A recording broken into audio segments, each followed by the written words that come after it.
ആരാധിക്കുമ്പോൾ സൗഖ്യം. ചേർന്ന് പോണം.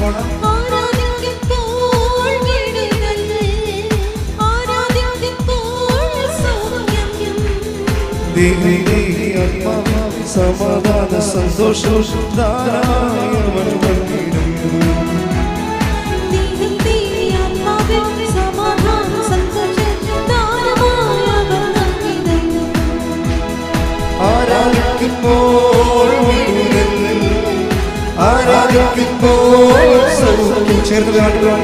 ആരാധിക്കുമ്പോൾ ചേർന്ന് ആരാധിക്കുമ്പോൾ സൗഖ്യം. ദൈവമേ സമാധാന സന്തോഷം ദാനമായവൻ നൽകിടും. ദൈവമേ സമാധാന സന്തോഷം ദാനമായവൻ നൽകിടും.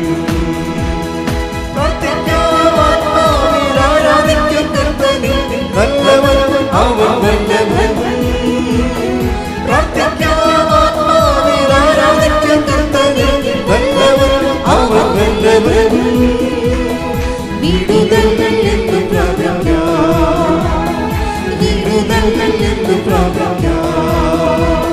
കഴിഞ്ഞ ദിവസങ്ങളിൽ ഒരു 13 വർഷം മക്കളില്ലാത്ത ഒരാൾ വന്ന് ഇവിടെ ഉടമ്പടി ചെയ്തായിരുന്നു.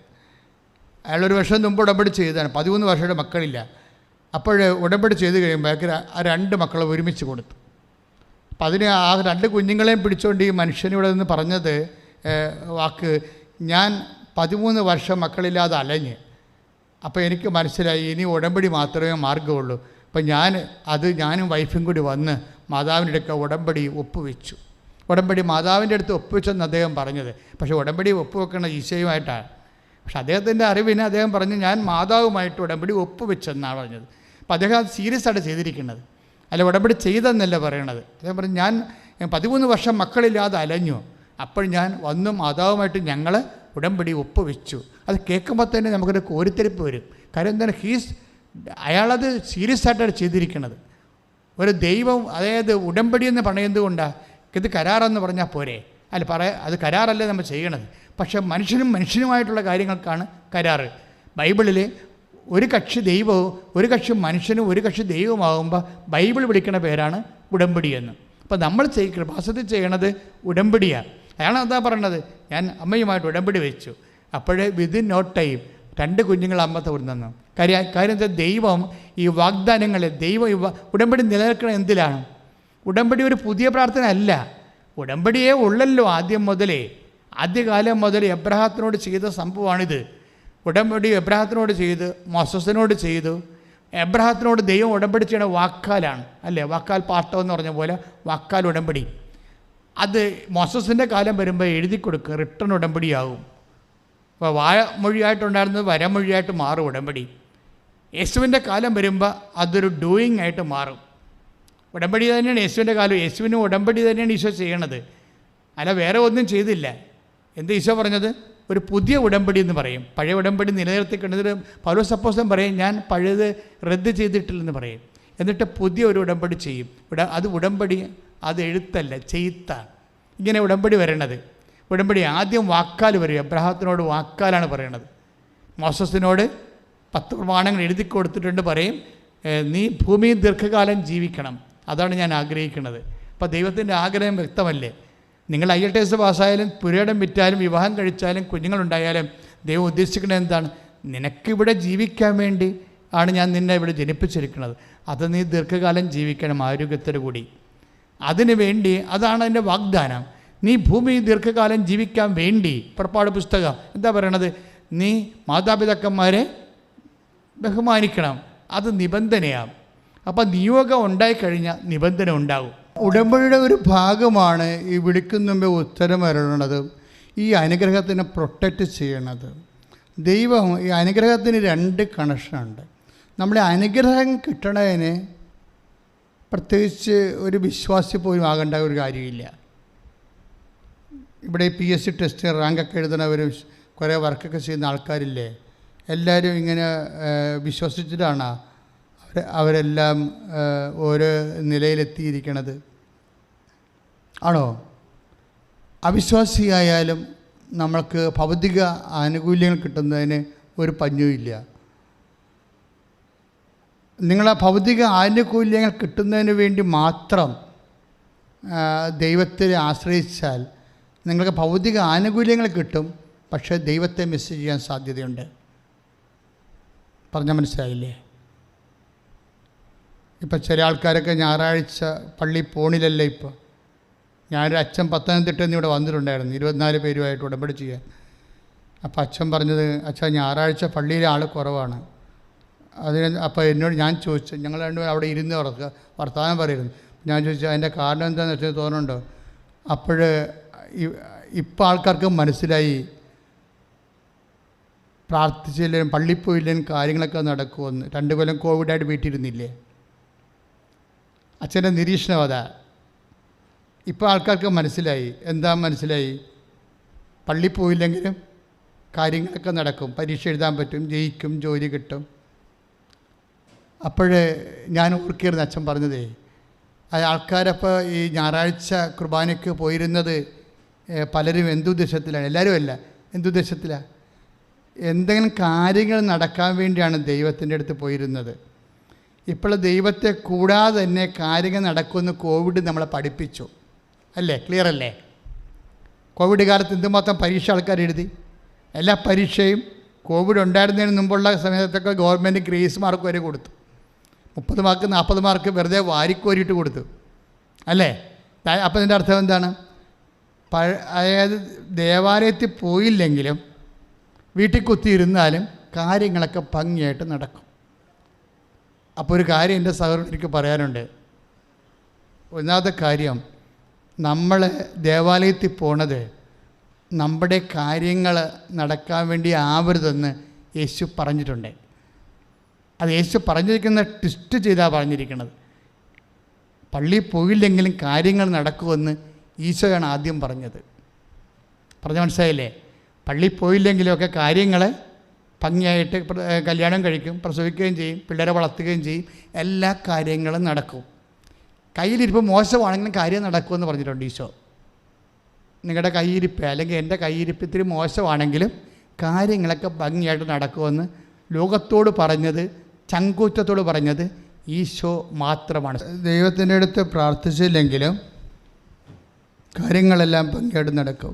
കയ്യിരിപ്പ് മോശമാണെങ്കിലും കാര്യങ്ങൾ നടക്കും എന്ന് ലോകത്തോട് ചങ്കൂറ്റത്തോടെ പറഞ്ഞ ഈശോ മാത്രമാണ്. പിന്നെ നമ്മളെന്തിനാ പ്രാർത്ഥിക്കണത്? കാര്യം ഈ വിഷയത്തിൽ നമ്മൾ ഇത്ര റീസൺ ഉപയോഗിക്കണം നല്ലതായിരിക്കും. ദൈവത്തെ കൂടാതെ തന്നെ കാര്യങ്ങളൊക്കെ നടക്കും. പിന്നെ എന്തിനാണ് നമ്മൾ പ്രാർത്ഥിക്കുന്നത്? എന്താ പറഞ്ഞത്? അങ്ങനെ നിങ്ങൾ നിങ്ങളുടെ സ്വർഗ്ഗസ്ഥനായ പിതാവിൻ്റെ മക്കളായി തീരും. അവിടുന്ന് ശിഷ്യരുടെ മേലും ദുഷ്ടരുടെ മേലും തൻ്റെ സൂര്യനെ ഉദിപ്പിക്കുകയും നീതിമാന്മാരുടെയും നീതിരഹിതരുടെയും മേൽ മഴ പെയ്യുകയും ചെയ്യുന്നു. അതാണ് വിഷയം.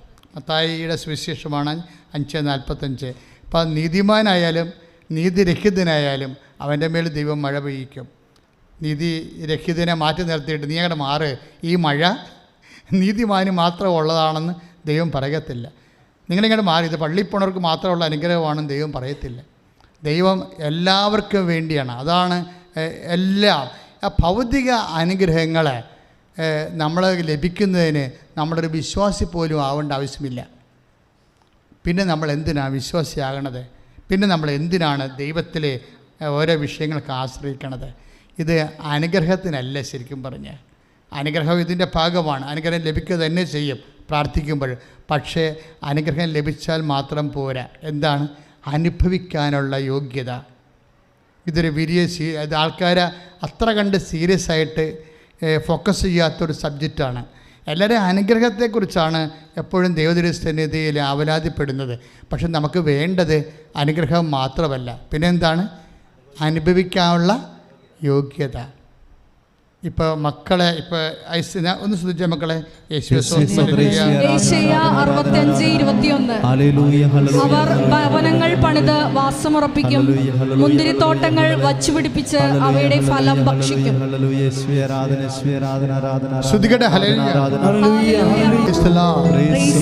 അതായത് ഈ പ്രാർത്ഥനയുടെ ഫോക്കസ് പോയിന്റ് വരേണ്ടത് അനുഗ്രഹത്തിനേക്കാളുപരി അനുഭവിക്കാനുള്ള യോഗ്യതയിലാണ്. പിടിയോ? അതെപ്പോഴും നമ്മൾ ശ്രദ്ധിക്കണം. അതായത് നമ്മൾ ദൈവത്തിനെ ആശ്രയിക്കുന്നതിൻ്റെ കാരണം, കർത്താവേ നീ തന്ന അനുഗ്രഹങ്ങൾ അനുഭവിക്കാനുള്ള യോഗ്യത ഉണ്ടാകണമേ. It's A point. ഒന്ന് നെഞ്ചത്തെ കൈവച്ച് പറഞ്ഞ് പ്രാർത്ഥിച്ച്, കർത്താവേ നീ തന്നതും തരാൻ പോകുന്നതുമായ അനുഗ്രഹങ്ങളിലെ അനുഭവിക്കാനുള്ള യോഗ്യത എനിക്കും എൻ്റെ കുടുംബത്തിനും നൽകണമേ. കർത്താവേ നീ തന്നതും തരാൻ പോകുന്നതുമായ അനുഗ്രഹങ്ങളിലെ അനുഭവിക്കാനുള്ള യോഗ്യത എനിക്കും എൻ്റെ കുടുംബത്തിനും നൽകണമേ. ഇതിപ്പോൾ മക്കളുണ്ടാകുന്ന കാര്യം തന്നെ എടുത്തു. മക്കളുണ്ടാകുന്ന കാര്യം, നിങ്ങൾ മക്കൾ വേണമെന്ന് പറഞ്ഞ് പ്രാർത്ഥിച്ചോ. ഇതിപ്പോൾ ഇന്നത്തെ സാക്ഷ്യം എന്താ? അവർക്ക് 5 വർഷമായിട്ട് മക്കളില്ല. 5 വർഷമായിട്ട്. അപ്പോൾ അവർ മക്കളുണ്ടാകത്തില്ലെന്ന് ഡോക്ടർ പറഞ്ഞ്. അപ്പോഴവരിവിടെ വന്ന് ഉടമ്പടി, അങ്ങനെ ഒന്ന് പറഞ്ഞാൽ പിന്നെ എന്താ മാർഗം? പിന്നെ ഉടമ്പടിയല്ലേ ഉള്ളൂ, ലോകത്തുടമ്പടിയേ ഉള്ളൂ. അതുകൊണ്ടാണ് എല്ലാ മനുഷ്യരും റഷ്യയിൽ നിന്നും പോളണ്ടിലൊക്കെ വന്ന് ഉടമ്പടി ചെയ്തിട്ടുണ്ട് ആൾക്കാർ, അവിടുത്തെ നാട്ടുകാർ. എന്താ പ്രശ്നത്തിൽ അറിയാവുന്നവർക്കറിയാം, ഇതൊരു ലാസ്റ്റ് നമ്മുടെ ഒരു ഓപ്ഷനാണ്. ഇതൊരു ഫുൾ ഓപ്ഷനാണ്, അതേസമയം തന്നെ ലാസ്റ്റ് ഓപ്ഷനാണ്. ഇതിൻ്റെ അപ്പുറത്തിന് ഓപ്ഷനില്ല. ലോകത്ത് അതാത് കാലങ്ങളിലൊക്കെ ദൈവം ഓരോ പ്രാർത്ഥന കൊടുക്കുകയും, ഇപ്പോൾ 12-ാം നൂറ്റാണ്ടിലാണ് കുരിശിൻ്റെ വഴി കൊടുത്തത് അല്ലേ, കുരിശിൻ്റെ വഴി കിട്ടിയത്. അപ്പം അതിൻ്റെ അകത്തുള്ള ആ കുരിശിൻ്റെ വഴിയുടെ ആക്കാമ്പം എന്താണ്? പശ്ചാത്താപമാണ്. കർത്താവിൻ്റെ കുരിശിൻ്റെ കൂടെ നമ്മൾ യാത്ര ചെയ്യുമ്പോൾ, അതിനനുസ്മരിച്ചുകൊണ്ട് യാത്ര ചെയ്യുമ്പോൾ നമ്മുടെ പാപത്തിന് പ്രായശ്ചിത്തമായിട്ട് നമ്മൾ ചെയ്യുന്ന ദോഷപ്രതി ശ്രീവാപ്പാതയാണ് കുരിശിൻ്റെ വഴി അല്ലേ. പിന്നെ നമുക്ക് വന്നത് 13-ാം നൂറ്റാണ്ടിലാണ്. 13-ാം നൂറ്റാണ്ടിലാണ് ഈ ആരാധന തുടങ്ങിയത് അല്ലേ. ആരാധന തുടങ്ങിയതിൻ്റെ എന്താണ്? ലംബാർഡ്സ്, വിസിഗോട്ട്സ്, മോർസ്, അങ്ങനെയുള്ള കൊലപാതക വർഗങ്ങൾ, ഭീകരപ്രവർത്തകന്മാർ, അത് ഇന്നും ഉണ്ടല്ലോ, ഈ കാലങ്ങളിലും ഉണ്ട്. ഇപ്പോൾ അവിടെ സിലോണിലൊക്കെ ബോംബ് വെച്ചിട്ട് ആ രാജ്യം തന്നെ ഇപ്പോൾ അസ്ഥിരപ്പെട്ടു പോയി. അപ്പോൾ അത് ആ കാലങ്ങളിലും ഉണ്ടായിരുന്നു. ലംബാർഡ്സും വിസിഗോട്ട്സും ഒക്കെ റോമൻ നാഗരികതയെ പൊടുന്നതിനെ മിന്നലാക്രമണം നടത്തി അച്ഛന്മാരെയും അതുപോലെ തന്നെ കോൺവെൻ്റിലൊക്കെ ചെന്ന് കൊള്ളടിച്ച് അച്ഛന്മാരെ സിസ്റ്റേഴ്സിനെ നാട്ടുകാരെ കൊല്ലുന്നൊരു കാലം ഉണ്ടായിരുന്നു 13-ാം നൂറ്റാണ്ട്. ബ്ലാക്ക് ഏജ്, ഡാർക്ക് ഏജ് എന്നൊക്കെ പറയുന്ന കാലം.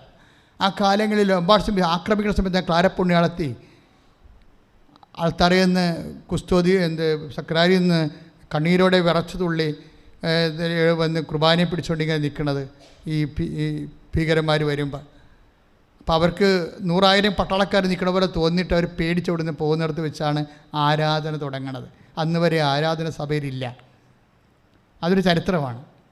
13-ാം നൂറ്റാണ്ടിൻ്റെ അവസാനത്തെ ഗ്രിഗറി മാർപ്പാപ്പ ആരാധന യൂറോപ്പ് മുഴുവൻ ഇങ്ങനെ ഈശോ ആരാധിക്കപ്പെടേണ്ട ആളാണെന്നും ആരാധന ഒരു മനുഷ്യനെ പ്രൊട്ടക്റ്റ് ചെയ്യും, ഒരു വംശത്തെ പ്രൊട്ടക്റ്റ് ചെയ്യും എന്ന് ലോകത്തിന് മനസ്സിലാക്കി കൊടുത്തൊരു കാലമാണത്. അപ്പോൾ അങ്ങനെ ഒരു കാലഘട്ടത്തിൽ ആരാധന നടക്കുമ്പോൾ ഈ ആരാധനയ്ക്കൊരു പാട്ട് വേണം എന്ന് ഗ്രിഗറി മാർപ്പാപ്പ പറയണത്. ഈ ആരാധനയുടെ ഒരു അപ്പോസ്റ്റലുണ്ടായിരുന്നു, തോമസ് അക്വിനാസ്, വിശുദ്ധ തോമസ് അക്വിനാസ്. വിശുദ്ധ തോമസ് അക്വിനാസ് അന്ന് ഫാദറാണ്. പറഞ്ഞ് പൊപ്പ് പറഞ്ഞ് ഒരു പാട്ട് ഇതാൻ പറഞ്ഞ്, നിങ്ങളല്ലേ ദിവ്യകാരുണ്യത്തിൻ്റെ പ്രസിദ്ധനായ ഭക്തൻ. അപ്പോൾ അദ്ദേഹം പ്രാർത്ഥിച്ചുകൊണ്ട് എഴുതിയ പാട്ടാണ് ഇത് മോക്ഷകവാടം തുറക്കും ഋഷാകരാമോസ്തിയെ ശത്രുവിൻ്റെ അണികൾ തകർക്കാൻ ശക്തിയും കൃപയും നൽകണമേ. അതായത് അന്ന് അതാണ് സംഭവിച്ചത്. നമുക്കൊരു ശത്രു ഉണ്ട്, എവിടെയും ആയിക്കൊള്ളട്ടെ. ചിലപ്പോൾ ഓഫീസിലാകാം, ചിലപ്പോൾ നിൻ്റെ പ്രൊമോഷൻ ബ്ലോക്ക് ചെയ്യാൻ വേണ്ടി ബോധപൂർവ്വം ശ്രമിക്കുന്ന ആളാകാം. അതിന് പരിഹാരം ആരാധനയാണ്. കാര്യം സഭ കടന്നു വന്ന വഴികളുണ്ട്. സഭ കടന്നു വന്നത് മുഴുവനും ഇങ്ങനെ ഏതെങ്കിലും രീതിയിൽ എവിടെയെങ്കിലും ഇരുന്ന് മെത്രാനാശന്മാർ പ്രാർത്ഥിച്ച് കൂടി ബുദ്ധിപരമായിട്ട് അല്ലെങ്കിൽ അനുഭവം കൊണ്ട് അവർ തീരുമാനം എടുത്ത് വളർന്നു വന്ന സഭയല്ല ശരിക്കും. തെറ്റുകളുണ്ടാകുമ്പോൾ തിരുത്താനാണ് സിനഡുകൾ കൂടിക്കൊണ്ടിരുന്നത്. ജെറുസലേം സുനകദോസ് മുതൽ അങ്ങനെയാണ്. പക്ഷേ ദൈവം പ്രവർത്തിച്ചത് മുഴുവനും ഇതുപോലെയുള്ള ചെറിയ മനുഷ്യരിലൂടെയാണ്. ചെറിയ മനുഷ്യരെ ഒരു വിഷയം വരുമ്പോൾ ദൈവം അവരെ തോണ്ടും. ഇങ്ങനെ ചെയ്താൽ മതി. ക്ലാര പുണ്യാളത്തോട് പറഞ്ഞു, ക്ലാര നീ ഇത് എന്നെയും കുടിച്ചോട്, എന്തിന് അങ്കണത്തിൽ പോയി നിൽക്കുക, ബാക്കി എന്ത് വരണമെന്ന് നമുക്ക് അവിടെ വെച്ച് ചെയ്യാം എന്ന് പറഞ്ഞു. ഞാൻ നിങ്ങളുടെ കൂടെ ഉണ്ടാകുമെന്നല്ല ഈശോ പറഞ്ഞത്. അതിങ്ങനെ സക്രാരി പൂട്ടി ഇരിക്കാനല്ലല്ലോ, നമ്മളെ സംരക്ഷിക്കാൻ വേണ്ടി തന്നെയാണ്. അതുകൊണ്ടാണ് നമ്മളിവിടെ വന്നിട്ട് ഈ ആരാധന നടത്തുന്നത്. പ്രാർത്ഥിക്കുക, കർത്താവായ ദൈവമേ, എൻ്റെ ജീവിതത്തിലും സാമ്പത്തിക ജീവിതത്തിലും ശാരീരിക ജീവിതത്തിലും ഒത്തിരിയേറെ ശത്രുതയില് ഞാൻ വളയപ്പെട്ടിരിക്കുന്നു. എന്നെ ഭീഷണിപ്പെടുത്തുന്നവരുണ്ട്. ഗത്യന്തരമില്ലാതെ എനിക്ക് ജീവിക്കാൻ മേലാതെ ഞാനായിരിക്കുന്നു. കർത്താവേ, അങ്ങ് മോക്ഷകവാടം തുറന്ന് ശത്രുവിന്റെ അണികളെ ഈ നിമിഷം ഭേദിക്കണമേ, ഈ നിമിഷം ഭേദിക്കണമേ, പ്രതിരോധിക്കണമേ. ശ്രദ്ധിക്കട്ടെ. അപ്പോൾ 13-ാം നൂറ്റാണ്ടിലാണ് പരിശുദ്ധ കുർബാന ദൈവം നമുക്ക് ഇറക്കി തന്നത്. അത് പിന്നെ സഭയുടെ ജീവിതത്തിൻ്റെ ആരാധന ജീവിതത്തിൻ്റെ ഭാഗമായി. പിന്നീട് 14-ാം നൂറ്റാണ്ടായി, 15-ാം നൂറ്റാണ്ടായി, 16-ാം നൂറ്റാണ്ടായപ്പോഴാണ് ജപമാല തന്നത്. ബാറ്റിൽ ഓഫ് ലെപ്പാൻഡോയിൽ വെച്ചാണ് ജപമാല. തുർക്കികൾ യൂറോപ്പിനെ വിഴുങ്ങണ ഒരു സമയം വന്നപ്പോൾ ലെപ്പാൻഡോ യുദ്ധത്തിൽ ലാസ്റ്റ് അവസാന തകർച്ചയുടെ സമയത്ത് ജനങ്ങൾ ജപമാല ചൊല്ലാൻ തുടങ്ങി. പോപ്പിൻ്റെ കൂടെയാണ്, പരിശുദ്ധ പിതാവിൻ്റെ കൂടെ. അപ്പോൾ തുർക്കികൾക്കെതിരെ കടലിൽ നടന്ന യുദ്ധത്തിൽ കാറ്റ് മറിഞ്ഞു വീശിയാണ് അന്ന് യൂറോപ്പ് വിശ്വാസത്തിൽ നിലനിന്നത്. യൂറോപ്പ് രക്ഷപ്പെട്ടത് പ്രാർത്ഥനയിലൂടെയാണ് രക്ഷപ്പെട്ടത്. അന്ന് മുതലാണ് ജപമാല സാർവജനീയമായി മാറിയത്. ഏതെങ്കിലും പ്രാർത്ഥനകൾ എടുത്തു കളയാനൊക്കെ സുഖമാണ് സഭാജീവിതത്തിൽ നിന്ന്. ഏതെങ്കിലും പ്രാർത്ഥനയൊക്കെ ബുദ്ധിയും ബോധവും ഒക്കെ കുറവുള്ളവർ, ദൈവികമായ ബുദ്ധി, ഞാൻ മാനുഷികമായ ബുദ്ധി കൂടുതലാണല്ല ഇന്ന് എല്ലാവർക്കും. ദൈവികമായ ബുദ്ധിയെക്കുറിച്ചാണ് ഞാൻ പറയണത്. അത് വിവേകമെന്ന് പറയും. ദൈവികമായ ബുദ്ധിയുടെ പേര് വിവേകമെന്നാണ്. വിവേകമുള്ളവർക്ക് വിവേചനമുണ്ടാവും. ആധ്യാത്മിക വിവേകമില്ലാത്തവർക്ക് വിവേചനമുണ്ടാകത്തില്ല. അവർ ചില പ്രാർത്ഥനയൊക്കെ ജീവിതത്തിൽ നിന്ന് ആവശ്യമില്ല ആണെന്ന് പറഞ്ഞ് എടുത്തു കളയും. പക്ഷേ എപ്പോഴും കെന്നഡി പറഞ്ഞൊരു വാക്കുണ്ട്. എന്താണ്? നിങ്ങളൊരു വേലി പൊളിക്കുമ്പോൾ, എല്ലാ വേലികളും നിങ്ങൾക്ക് പൊളിക്കാം, പക്ഷേ ഒരു വേലി പൊളിക്കുമ്പോൾ അതെന്തിനു വേണ്ടിയാണ് കെട്ടിയതെന്ന് ആദ്യം ഒന്ന് ചിന്തിക്കണം, നല്ലതായിരിക്കുമെന്ന്. ഇത് തന്നെ ജപമാലയെക്കുറിച്ച് എനിക്ക് പറയാനുള്ളത്. ചില ആൾക്കാർ ജപമാല ഉപേക്ഷിക്കുന്നുണ്ട്. പക്ഷേ ആ ജപമാല ഉപേക്ഷിക്കുന്ന മുമ്പ് ജപമാല എങ്ങനെ സഭയിലേക്ക് വന്നുവെന്ന്, ചരിത്രം എന്താണ് നമ്മളോട് പറയണമെന്ന് നമ്മളൊന്ന് ധ്യാനം ചെയ്യണം.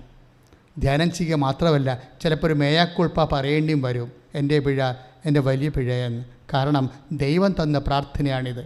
നിക്കക്കള്ളിയില്ലാതെ വന്നപ്പോഴേ ഈ യുദ്ധത്തിൽ നമ്മൾ സാത്താനോട് ലോകത്തോടുള്ള സഭയുടെ യുദ്ധത്തിൽ നമ്മൾ പരാജയപ്പെടുമെന്ന് തോന്നിയപ്പോൾ മാതാവ് ഇറങ്ങി വന്ന പ്രാർത്ഥനയാണ്. മാതാവ് ഇറങ്ങി വരുന്ന പ്രാർത്ഥനയാണ്.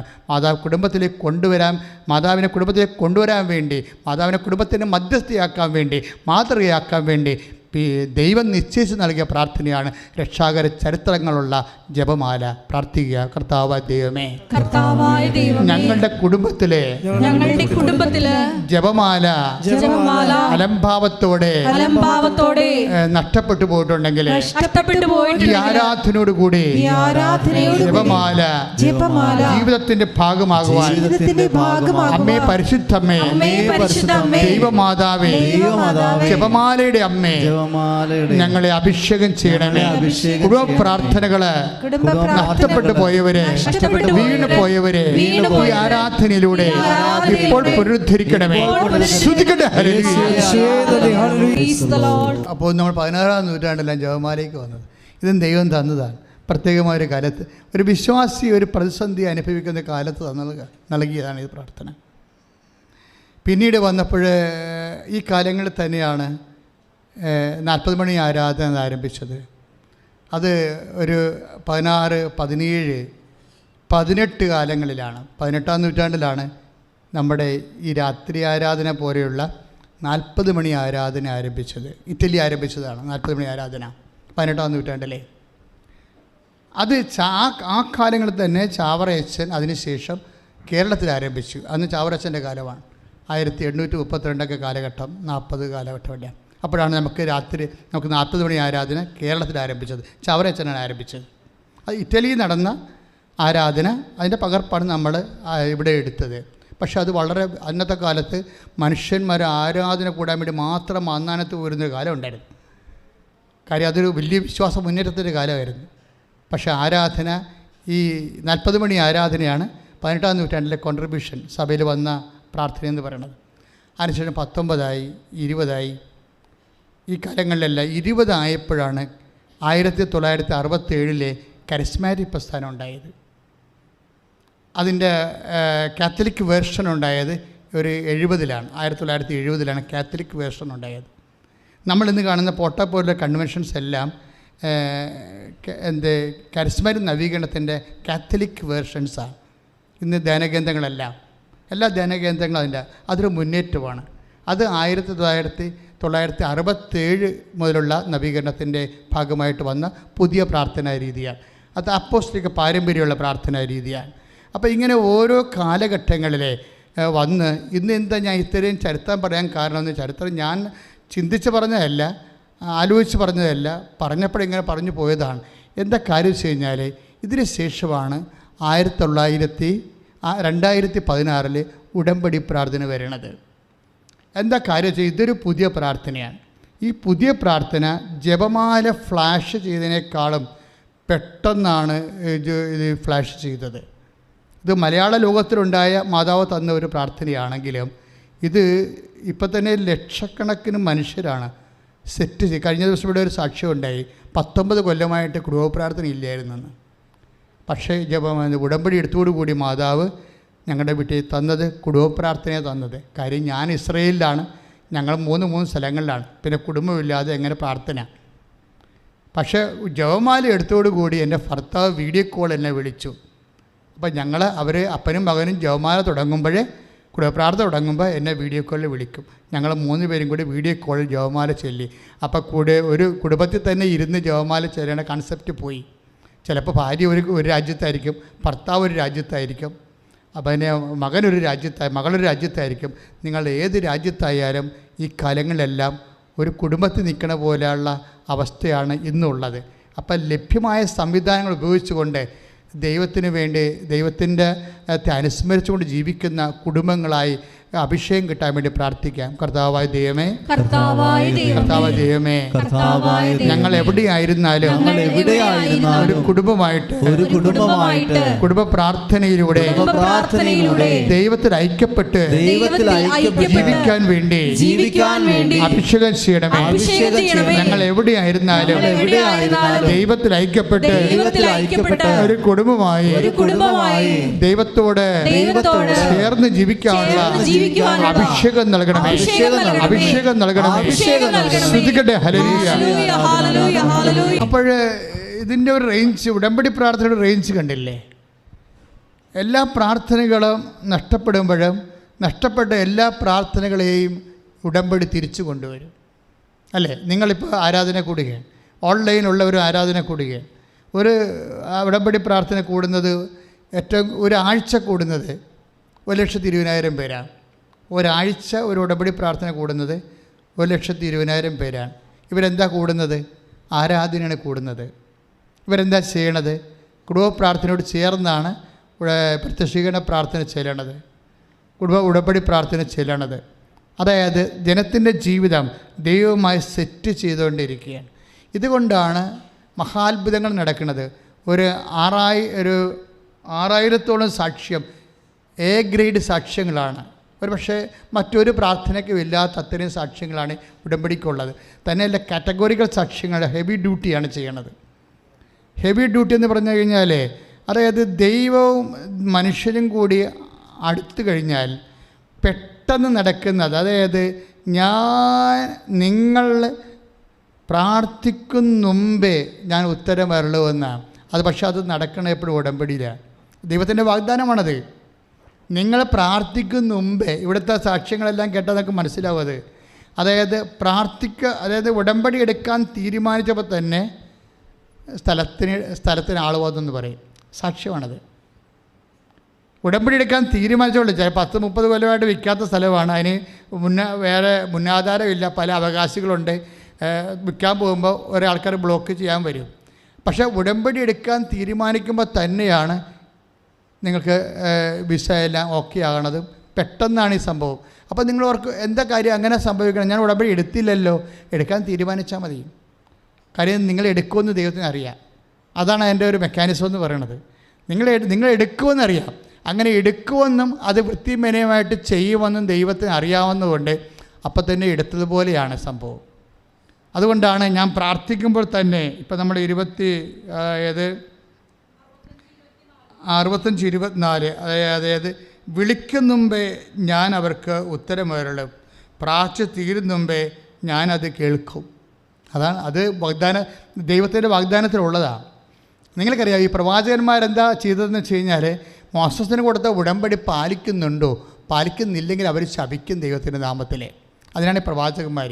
ഉടമ്പടിയിൽ ജനങ്ങളെ ഉറപ്പിച്ച് നിർത്താൻ വേണ്ടിയാണ് ദൈവം ന്യായാധിപന്മാരെയും പ്രവാചകന്മാരെയും വിട്ടത്. അത് മോശയ്ക്ക് ഉടമ്പടിയാണ്, മോശയുടെ ഉടമ്പടിയാണ്. ആ ഉടമ്പടിയിൽ ജനം നിൽക്കുന്നുണ്ടോ, അത് ജനങ്ങൾ വഴി കാല് തെറ്റി പോകാതിരിക്കാൻ വേണ്ടിയാണ് പ്രവാചകന്മാർ. എന്നിട്ട് ഉടമ്പടിയുടെ ഫീച്ചേഴ്സാണ് പറയണത്. എന്താ പറയണത്? ഉടമ്പടി പ്രകാരം ദൈവത്തിൻ്റെ വാഗ്ദാനമാണത്. എന്താണ്? ഐസയ 65-24 ഒന്ന് പറഞ്ഞ്, വിളിക്കും മുമ്പേ ഞാൻ അവർക്ക് ഉത്തരമരുളും, പ്രാർത്ഥിച്ചു തീരും മുമ്പേ ഞാനത് കേൾക്കും. ആ പ്രാർത്ഥിച്ചു തീരും മുമ്പേ എങ്ങനെ കേൾക്കണത്? അതാണ് വിഷയം. അപ്പോൾ നിങ്ങൾ പ്രാർത്ഥിക്കാൻ പോകുന്ന കാര്യങ്ങൾ ദൈവം മനസ്സിലാക്കും. ഇന്ന കാര്യമാണ് പ്രാർത്ഥിക്കാൻ പോകുന്നത്. അപ്പോൾ പ്രാർത്ഥനയേക്കാൾ സ്പീഡാണ് അതിൻ്റെ ഉത്തരം. പ്രാർത്ഥനയേക്കാൾ ഉത്തരം സ്പീഡാകണത് ഉടമ്പടിയുടെ വാഗ്ദാന ഭാഗമാണ്. അതുകൊണ്ടാണ് ഉടമ്പടി കൃത്യമായിട്ട് പാലിക്കുമ്പോൾ നിങ്ങൾ ഈ ഒരിക്കലും നിങ്ങൾ നടക്കത്തില്ലെന്ന് പറഞ്ഞ കാര്യങ്ങൾ നടക്കണത്. ഇപ്പോൾ കെസിയുടെ സാക്ഷ്യത്തിൽ എന്താ വന്നിരിക്കുന്നത്? അമ്മ പറഞ്ഞത് ശരിയാ. അമ്മയെ ഈ കെസിയുടെ ഫോട്ടോ കാണിക്കുമ്പോഴേ അതൊരു വിശ്വാസത്തിൽ കാണിക്കുന്നതാണ്. എന്താ പറയണത്? ഇവൾക്ക് കുഴപ്പമില്ലെന്ന് അമ്മ നിശ്ചയിച്ചു. കുഴപ്പമുണ്ടേ. ലിംഫോമയുടെ ലോകത്തിലെ 2ാമത്തെ ഡോക്ടറാണ് അവളെ ചികിത്സിക്കുന്നത്. അയാൾ എത്രയോ സ്കാൻ ചെയ്തിട്ടും ടെസ്റ്റ് ചെയ്തിട്ടുമാണ് കുഴപ്പമുണ്ടെന്ന് പറയണത്. പക്ഷെ ദൈവം കുഴപ്പമില്ലെന്ന് പറഞ്ഞാൽ നിനക്ക് കുഴപ്പമില്ല. അനുഗ്രഹത്തിൻ്റെ കൂടെ ഒരു കാര്യം കൂടി ഉണ്ട്. എന്താ ഉള്ളത്? അനുഗ്രഹം ഒരു പ്രാർത്ഥനയ്ക്ക് നമുക്ക് കടന്ന് റിപ്ലൈ ഇല്ലേ? ശ്രദ്ധിക്കുക, അച്ഛൻ പറയുന്നത് വളരെ സീരിയസ് വിഷയമാണ്. നമ്മുടെ ഈ വോക്കൽ പ്രെയർ ഓർ നമ്മൾ ഡൂയിങ് പ്രെയർ ആയാലും ശരി, ഉടമ്പടി ഒരു ഡൂയിങ് പ്രെയറാണ്. ഇങ്ങനെ റിസൈറ്റിംഗ് പ്രെയർ അല്ലത്. ബേസിക്കായിട്ട് ഉടമ്പടി ഡൂയിങ് പ്രെയർ, ചെയ്യണ പ്രാർത്ഥനയാണ്. ചെയ്യണ പ്രാർത്ഥനയുടെ എല്ലാം മരിയൻ ആണ് തുടങ്ങി വെച്ചത്. അതിനുശേഷമാണ് ഈശോ പുതിയ ഉടമ്പടി ചെയ്തപ്പോഴും ഇതെൻ്റെ ഓർമ്മയ്ക്കായി ചെയ്യാൻ പറഞ്ഞത് അല്ലേ? അത് ഡൂയിങ് പ്രെയറാണ്. ഉടമ്പടി അതിൻ്റെ ബേസിക് ഫീച്ചർ ഡൂയിങ് പ്രെയറാണ്, ചെയ്യണ പ്രാർത്ഥനയാണ്.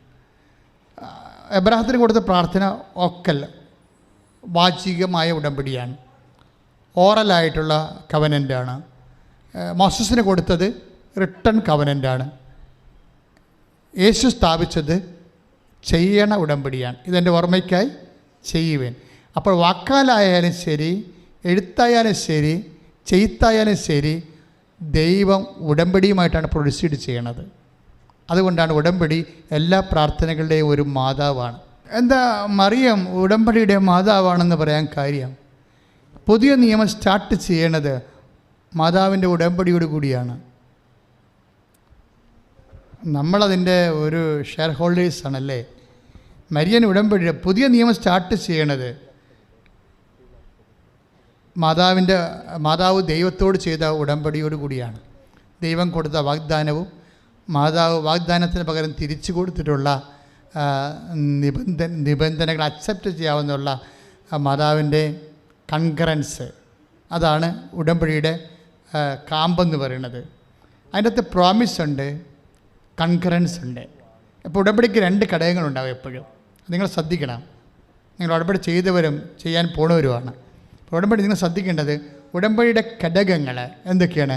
ഒന്ന് പ്രോമിസാണ്, ദൈവത്തിൻ്റെ വാഗ്ദാനങ്ങൾ. എബ്രാഹത്തിന് വാഗ്ദാനം കൊടുത്തു, മോശസിന് വാഗ്ദാനം കൊടുത്തു. ഈശോയും നമുക്ക് പുതിയ നിയമത്തിലെ കുർബാന സ്ഥാപിച്ചപ്പോൾ വലിയ ഉടമ്പടി സ്ഥാപിച്ചപ്പോൾ വാഗ്ദാനമാണ് നൽകിയത്. പക്ഷേ ഈശോയുടെ വാഗ്ദാനം എന്താണ്? പിതാക്കന്മാരെ മരുഭൂമി വെച്ച് മന്ന ഭക്ഷിച്ചു, അവർ മരിച്ചു. അതുപോലല്ല ഈ അപ്പം ഭക്ഷിക്കുന്നവൻ നിത്യം ജീവിക്കും. എൻ്റെ പ്രിയപ്പെട്ടവരെ, നമ്മൾ ഇപ്പോഴ് കർത്താവിൽ ധ്യാനിച്ചുകൊണ്ടിരിക്കുന്നത്, അതായത് നമ്മൾക്ക് ദൈവം നൽകുന്ന, നമ്മുടെ പ്രാർത്ഥനയ്ക്ക് ഉത്തരമായി ദൈവം നൽകുന്ന ആനുകൂല്യങ്ങൾക്ക്, may be physical favours, that is blessings. Blessing എന്നാണ് നമുക്ക് ദൈവം തരുന്നത്, അല്ലേ? ഈ ബ്ലെസ്സിങ്സിന് ബേസിക്കായിട്ട് ബ്ലെസ്സിങ്സ് എന്താ? ഫിസിക്കൽ ഫേവേഴ്സാണത്. പക്ഷേ ഇറ്റേണൽ ഫേവേഴ്സും ഉണ്ട് അതിൻ്റെ കൂടെ. ഈ കുർബാനയുടെയൊക്കെ ഫേവർ എന്ന് പറയുന്നത് എന്താണ്? പിതാക്കന്മാർ മരുഭൂമി വെച്ച് മന്ന ഭക്ഷിച്ചു, അവർ മരിച്ചു. അതുപോലെ ഈ അപ്പം ഭക്ഷിക്കുന്ന നിത്യം ജീവിക്കും. ലോകത്തിൻ്റെ ജീവന് വേണ്ടി ഞാൻ നൽകുന്ന അപ്പം എൻ്റെ ശരീരം തന്നെയാണ്. എൻ്റെ ശരീരം ഭക്ഷിക്കുന്ന എന്നിലും ഞാൻ അവനിലും വസിക്കുന്നു. സജീവനായ പിതാവാണ് എന്നെ അയച്ചത്. അതുപോലെ എന്നെ ഭക്ഷിക്കുന്ന ഞാൻ മൂലം ജീവിക്കും. പരിശുദ്ധ കുർബാന സ്ഥാപിച്ചതിൻ്റെ ഉദ്ദേശം എന്താണ്? നിത്യം ജീവിക്കാൻ വേണ്ടി. എന്നെ ഭക്ഷിക്കുന്ന ഞാൻ മൂലം, ഒന്ന് പറഞ്ഞേ, എന്നെ ഭക്ഷിക്കുന്നവൻ ഞാൻ മൂലം ജീവിക്കും. അപ്പം നിത്യമായി ജീവിക്കാൻ വേണ്ടിയാണ് പരിശുദ്ധ കുർബാന സ്ഥാപിക്കപ്പെട്ടിരിക്കുന്നത്. മനസ്സിലായല്ലോ? അത് ഉടമ്പടി ചെയ്യുന്നതിലൂടെയാണ്, അല്ലാതെ ഓൺലൈനിൽ കുർബാന പടം കാണുന്നതിലൂടെയല്ല. ഞങ്ങൾ പടമെല്ലാം അവസാനിപ്പിച്ചു. കോവിഡിൻ്റെ ഒരു പ്രത്യേക സാഹചര്യത്തിൽ പള്ളി പൂട്ടിപ്പോയപ്പോഴാണ് ഓൺലൈനിൽ കുർബാന വെച്ചത്. ഇപ്പോൾ ഞങ്ങളത് അവസാനിപ്പിക്കുക. എന്താ കാര്യം? കിടപ്പ് രോഗികളെ ഉദ്ദേശിക്കുന്നുള്ളൂ. അതിൻ്റെ അകത്ത് നിങ്ങളാരെയും ഉദ്ദേശിക്കണമെന്നില്ല. ആരോഗ്യമായിട്ട് 2 കാല് നിറച്ച് പള്ളിയിൽ പോകാൻ കഴിയുന്നവരെ, കർത്താവിൻ്റെ കുർബാന ബലിപീഠത്തിൽ എത്തിച്ചേരാൻ പറ്റുന്നവരെ ആരെയും ഓൺലൈനിൽ പ്രതീക്ഷിക്കുന്നില്ല. കിടന്നുപോയ ആൾക്കാരില്ലേ, അവർ ജീവിതകാലം മുഴുവനും കർത്താവിൻ്റെ എന്ന് പറഞ്ഞ് ജീവിച്ച ആൾക്കാരുണ്ട്. കർത്താവേ എന്നും പറഞ്ഞ് ജീവിച്ചവരുണ്ട്. ജീവിച്ചിരിക്കണമെങ്കിൽ എനിക്ക് കർത്താവിൻ്റെ അടുത്ത് പോകണം, കുർബാന അർപ്പിക്കണമെന്ന് പറഞ്ഞ് ജീവിച്ച ആൾക്കാരുണ്ട്. അവരിന്ന് കിടപ്പ് രോഗികളാണ്. ആ കർത്താവിൻ്റെ അടുത്തേക്ക് പോകാനുള്ള കാലമാകുമ്പോൾ കർത്താവിനെ കാണാൻ വേണ്ടിയാണ് TV കുർബാന വെച്ചിരിക്കുന്നത്, അല്ലാതെ ആരോഗ്യന്മാർക്കല്ല. രോഗികൾക്കാണ് TV കുർബാന കൊണ്ട് ആവശ്യം. അപ്പം നിങ്ങൾ TV കുർബാനയുടെ ഓൺലൈൻ കുർബാനയുടെ കാലം കഴിഞ്ഞു. നിങ്ങൾ കർത്താവിൻ്റെ ആലയത്തിൽ പോയി തന്നെ അവൻ്റെ ഓർമ്മയ്ക്കായി കാണുവിനെന്നാണ് ഈശോ പറഞ്ഞത്. ഇതെൻ്റെ ഓർമ്മയ്ക്കായി കാണുവിൻ എന്ന് പറഞ്ഞ ഈശോ ഇല്ല, ഇതെൻ്റെ ഓർമ്മയ്ക്കായി ചെയ്യുവിൻ. ചെയ്യണമെങ്കിൽ അഭിഷിക്തം വേണം, ദേവാലയം വേണം, ബലിപീഠം വേണം, സഭയുടെ കൂട്ടായ്മ വേണം. അപ്പോൾ എല്ലാ പരിപാടികളും ക്യാൻസൽ ചെയ്തിരിക്കുകയാണ്. എന്താണ്? ഓൺലൈനായിട്ടുള്ള കുർബാനയോട് ബന്ധപ്പെട്ട എല്ലാ വിഷയവും അവസാനിപ്പിച്ചിരിക്കുകയാണ്. എല്ലാ വിശ്വാസികളും, ഇത് കേൾക്കുന്ന എല്ലാവരും ഇനി കുർബാന ദേവാലയത്തിൽ പോയി കൂടണം, മുടങ്ങരുത്. അത് കർത്താവുമായിട്ടുള്ള ആത്മബന്ധം നമ്മൾ പുതുക്കുകയാണ്. എന്താ കാര്യം? നിത്യമായി അവൻ്റെ കൂടെ ജീവിക്കാനുള്ളവരാണ്. നമ്മളിൽ പരിശുദ്ധാത്മ പറഞ്ഞത് എന്താണ്? പുതിയ നിയമത്തിലെ ഉടമ്പടിയുടെ അമ്മയെന്ന് പറയുന്നത് പരിശുദ്ധ അമ്മയാണ്, ഉടമ്പടിയുടെ മാതാവ്. എന്താ കാര്യം? ഈശോയെപ്പോലും നമുക്ക് കിട്ടുന്നത് അമ്മ ഉടമ്പടി ചെയ്തിട്ടാണ്. You got the point. ഈ ലോകത്ത് ഒരു മനുഷ്യന് കിട്ടാവുന്ന ഏറ്റവും വലിയ ദാനം എന്താണ്? Jesus Christ. കൈയിടിച്ച് കർത്താസ്പത്രിയിൽ നിങ്ങൾ ആരാധിക്കുമ്പോൾ ആസ്വദിച്ച് അങ്ങ് ആരാധിക്കണം. ജീവിക്കണ ദൈവം. കാര്യം കൃപാസനത്തിൽ ആരാധന അമ്മ ജീവനോടെ പ്രത്യക്ഷപ്പെട്ട ഇടത്താണ് നിൽക്കണം നമ്മളല്ലേ.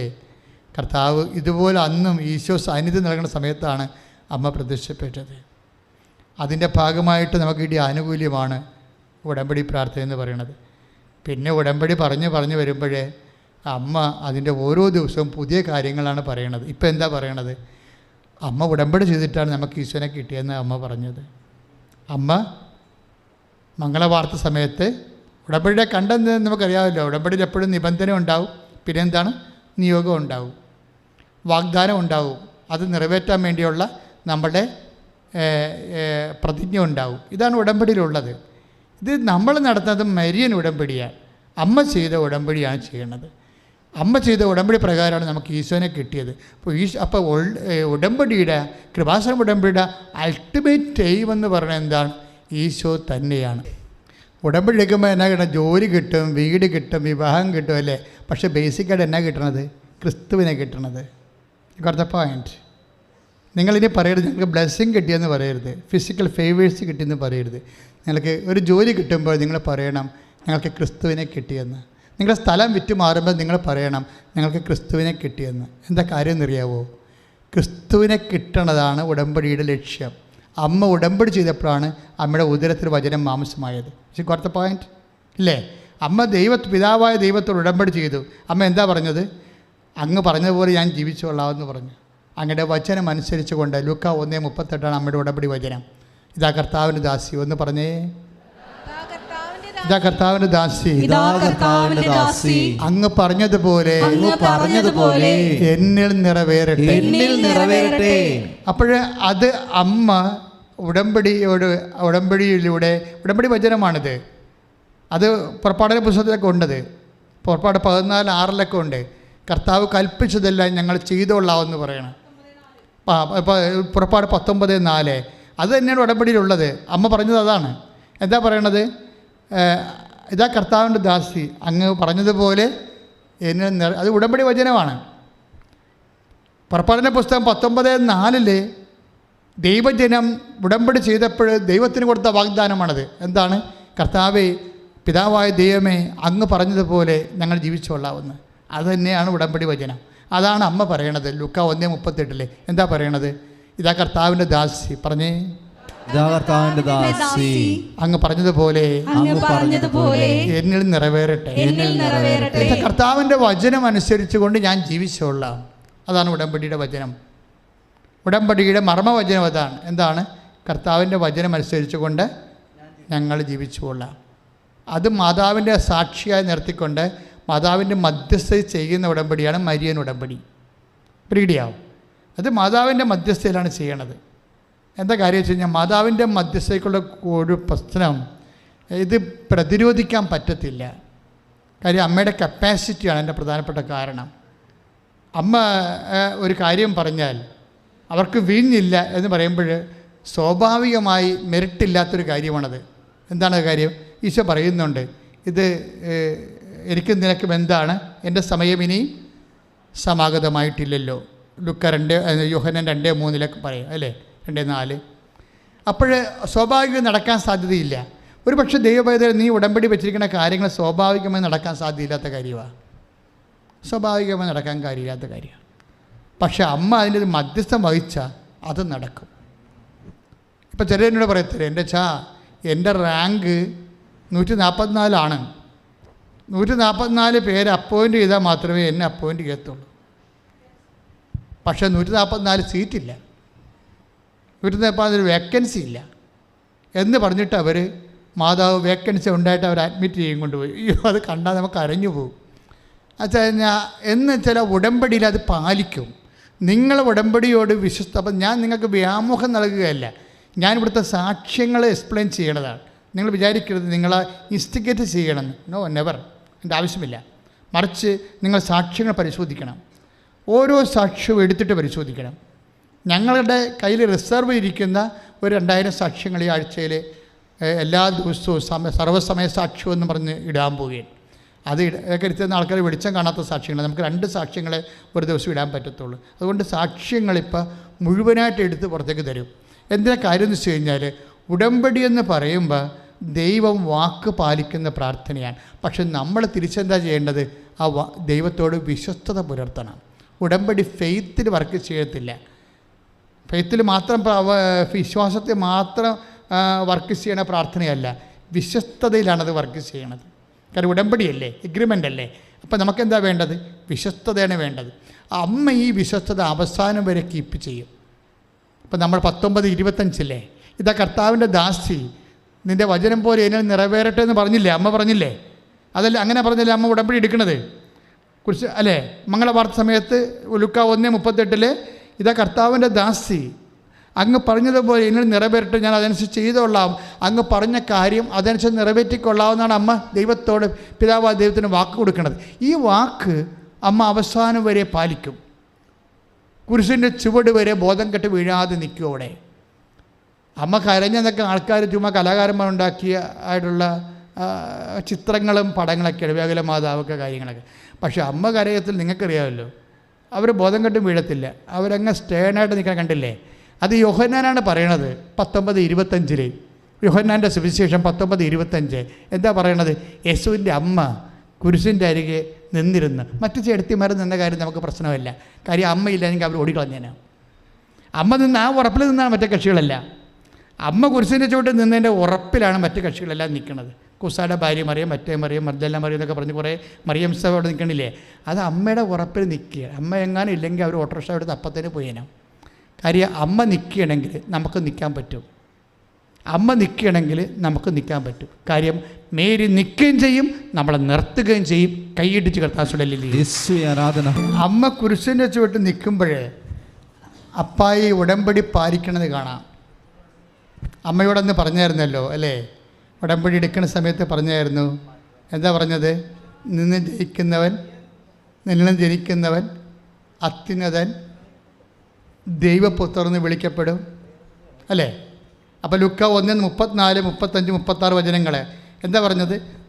നീ അവൻ ഈശോ എന്ന് പേരിടണം, അവൻ വലിയവനായിരിക്കും, യാക്കോബിൻ്റെ ഗോത്രത്തിൽ അവൻ വലിയവനായിരിക്കും, പിതാവായ ദാവീദിൻ്റെ സിംഹാസനം ദൈവമായ കർത്താവ് അവന് നൽകും. അങ്ങനെ ഒത്തിരിയേറെ വാഗ്ദാനങ്ങൾ ആ ഉടമ്പടിയിൽ പിതാവായ ദൈവം അമ്മയ്ക്ക് നൽകുന്നുണ്ട്. മരിയൻ ഉടമ്പടി സ്റ്റഡിക്കണം അങ്ങനെയാണ്. അമ്മയ്ക്ക് യേശുവിനെ സ്വീകരിക്കുന്ന സമയത്ത് അമ്മയ്ക്ക് കുറേ വാഗ്ദാനങ്ങൾ കൊടുക്കുന്നുണ്ട്.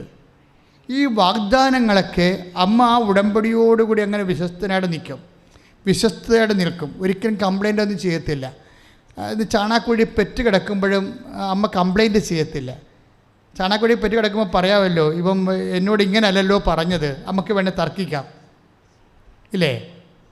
ഈ ദാസന്മാരും ദാസിമാരുടെ ഫീച്ചർ, ഉടമ്പടി എടുക്കുന്നവർ ദാസന്മാരും ദാസിമാരുമാണ്. അവിടെ ഫീച്ചർ എന്താണെന്നറിയാവോ? അവർ തർക്കിക്കത്തില്ല. ദൈവത്തിൻ്റെ വാഗ്ദാനങ്ങൾക്കെതിരാണ് സംഭവിച്ചുകൊണ്ടിരിക്കണമെങ്കിലും അവർ വിചാരിക്കും ദൈവത്തിൽ ഇത് നന്മയുണ്ടാക്കാൻ കഴിയും, എന്നിട്ട് അവർ മിണ്ടത്തില്ല. എൻ്റെ ദാസൻ തർക്കിക്കത്തില്ലെന്ന് പറയും അല്ലേ. 12-19 മത്തായിയുടെ സുവിശേഷം. സ്തുതിക്കട്ടെ ഹല്ലേലൂയ. ഒന്ന് വായിച്ചോളൂ. സ്തുതിക്കട്ടെ ഹല്ലേലൂയ. യേശുവേ സ്തോത്രം ഹല്ലേലൂയ.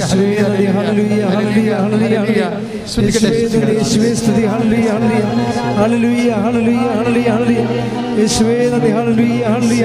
വായിച്ചോളൂ.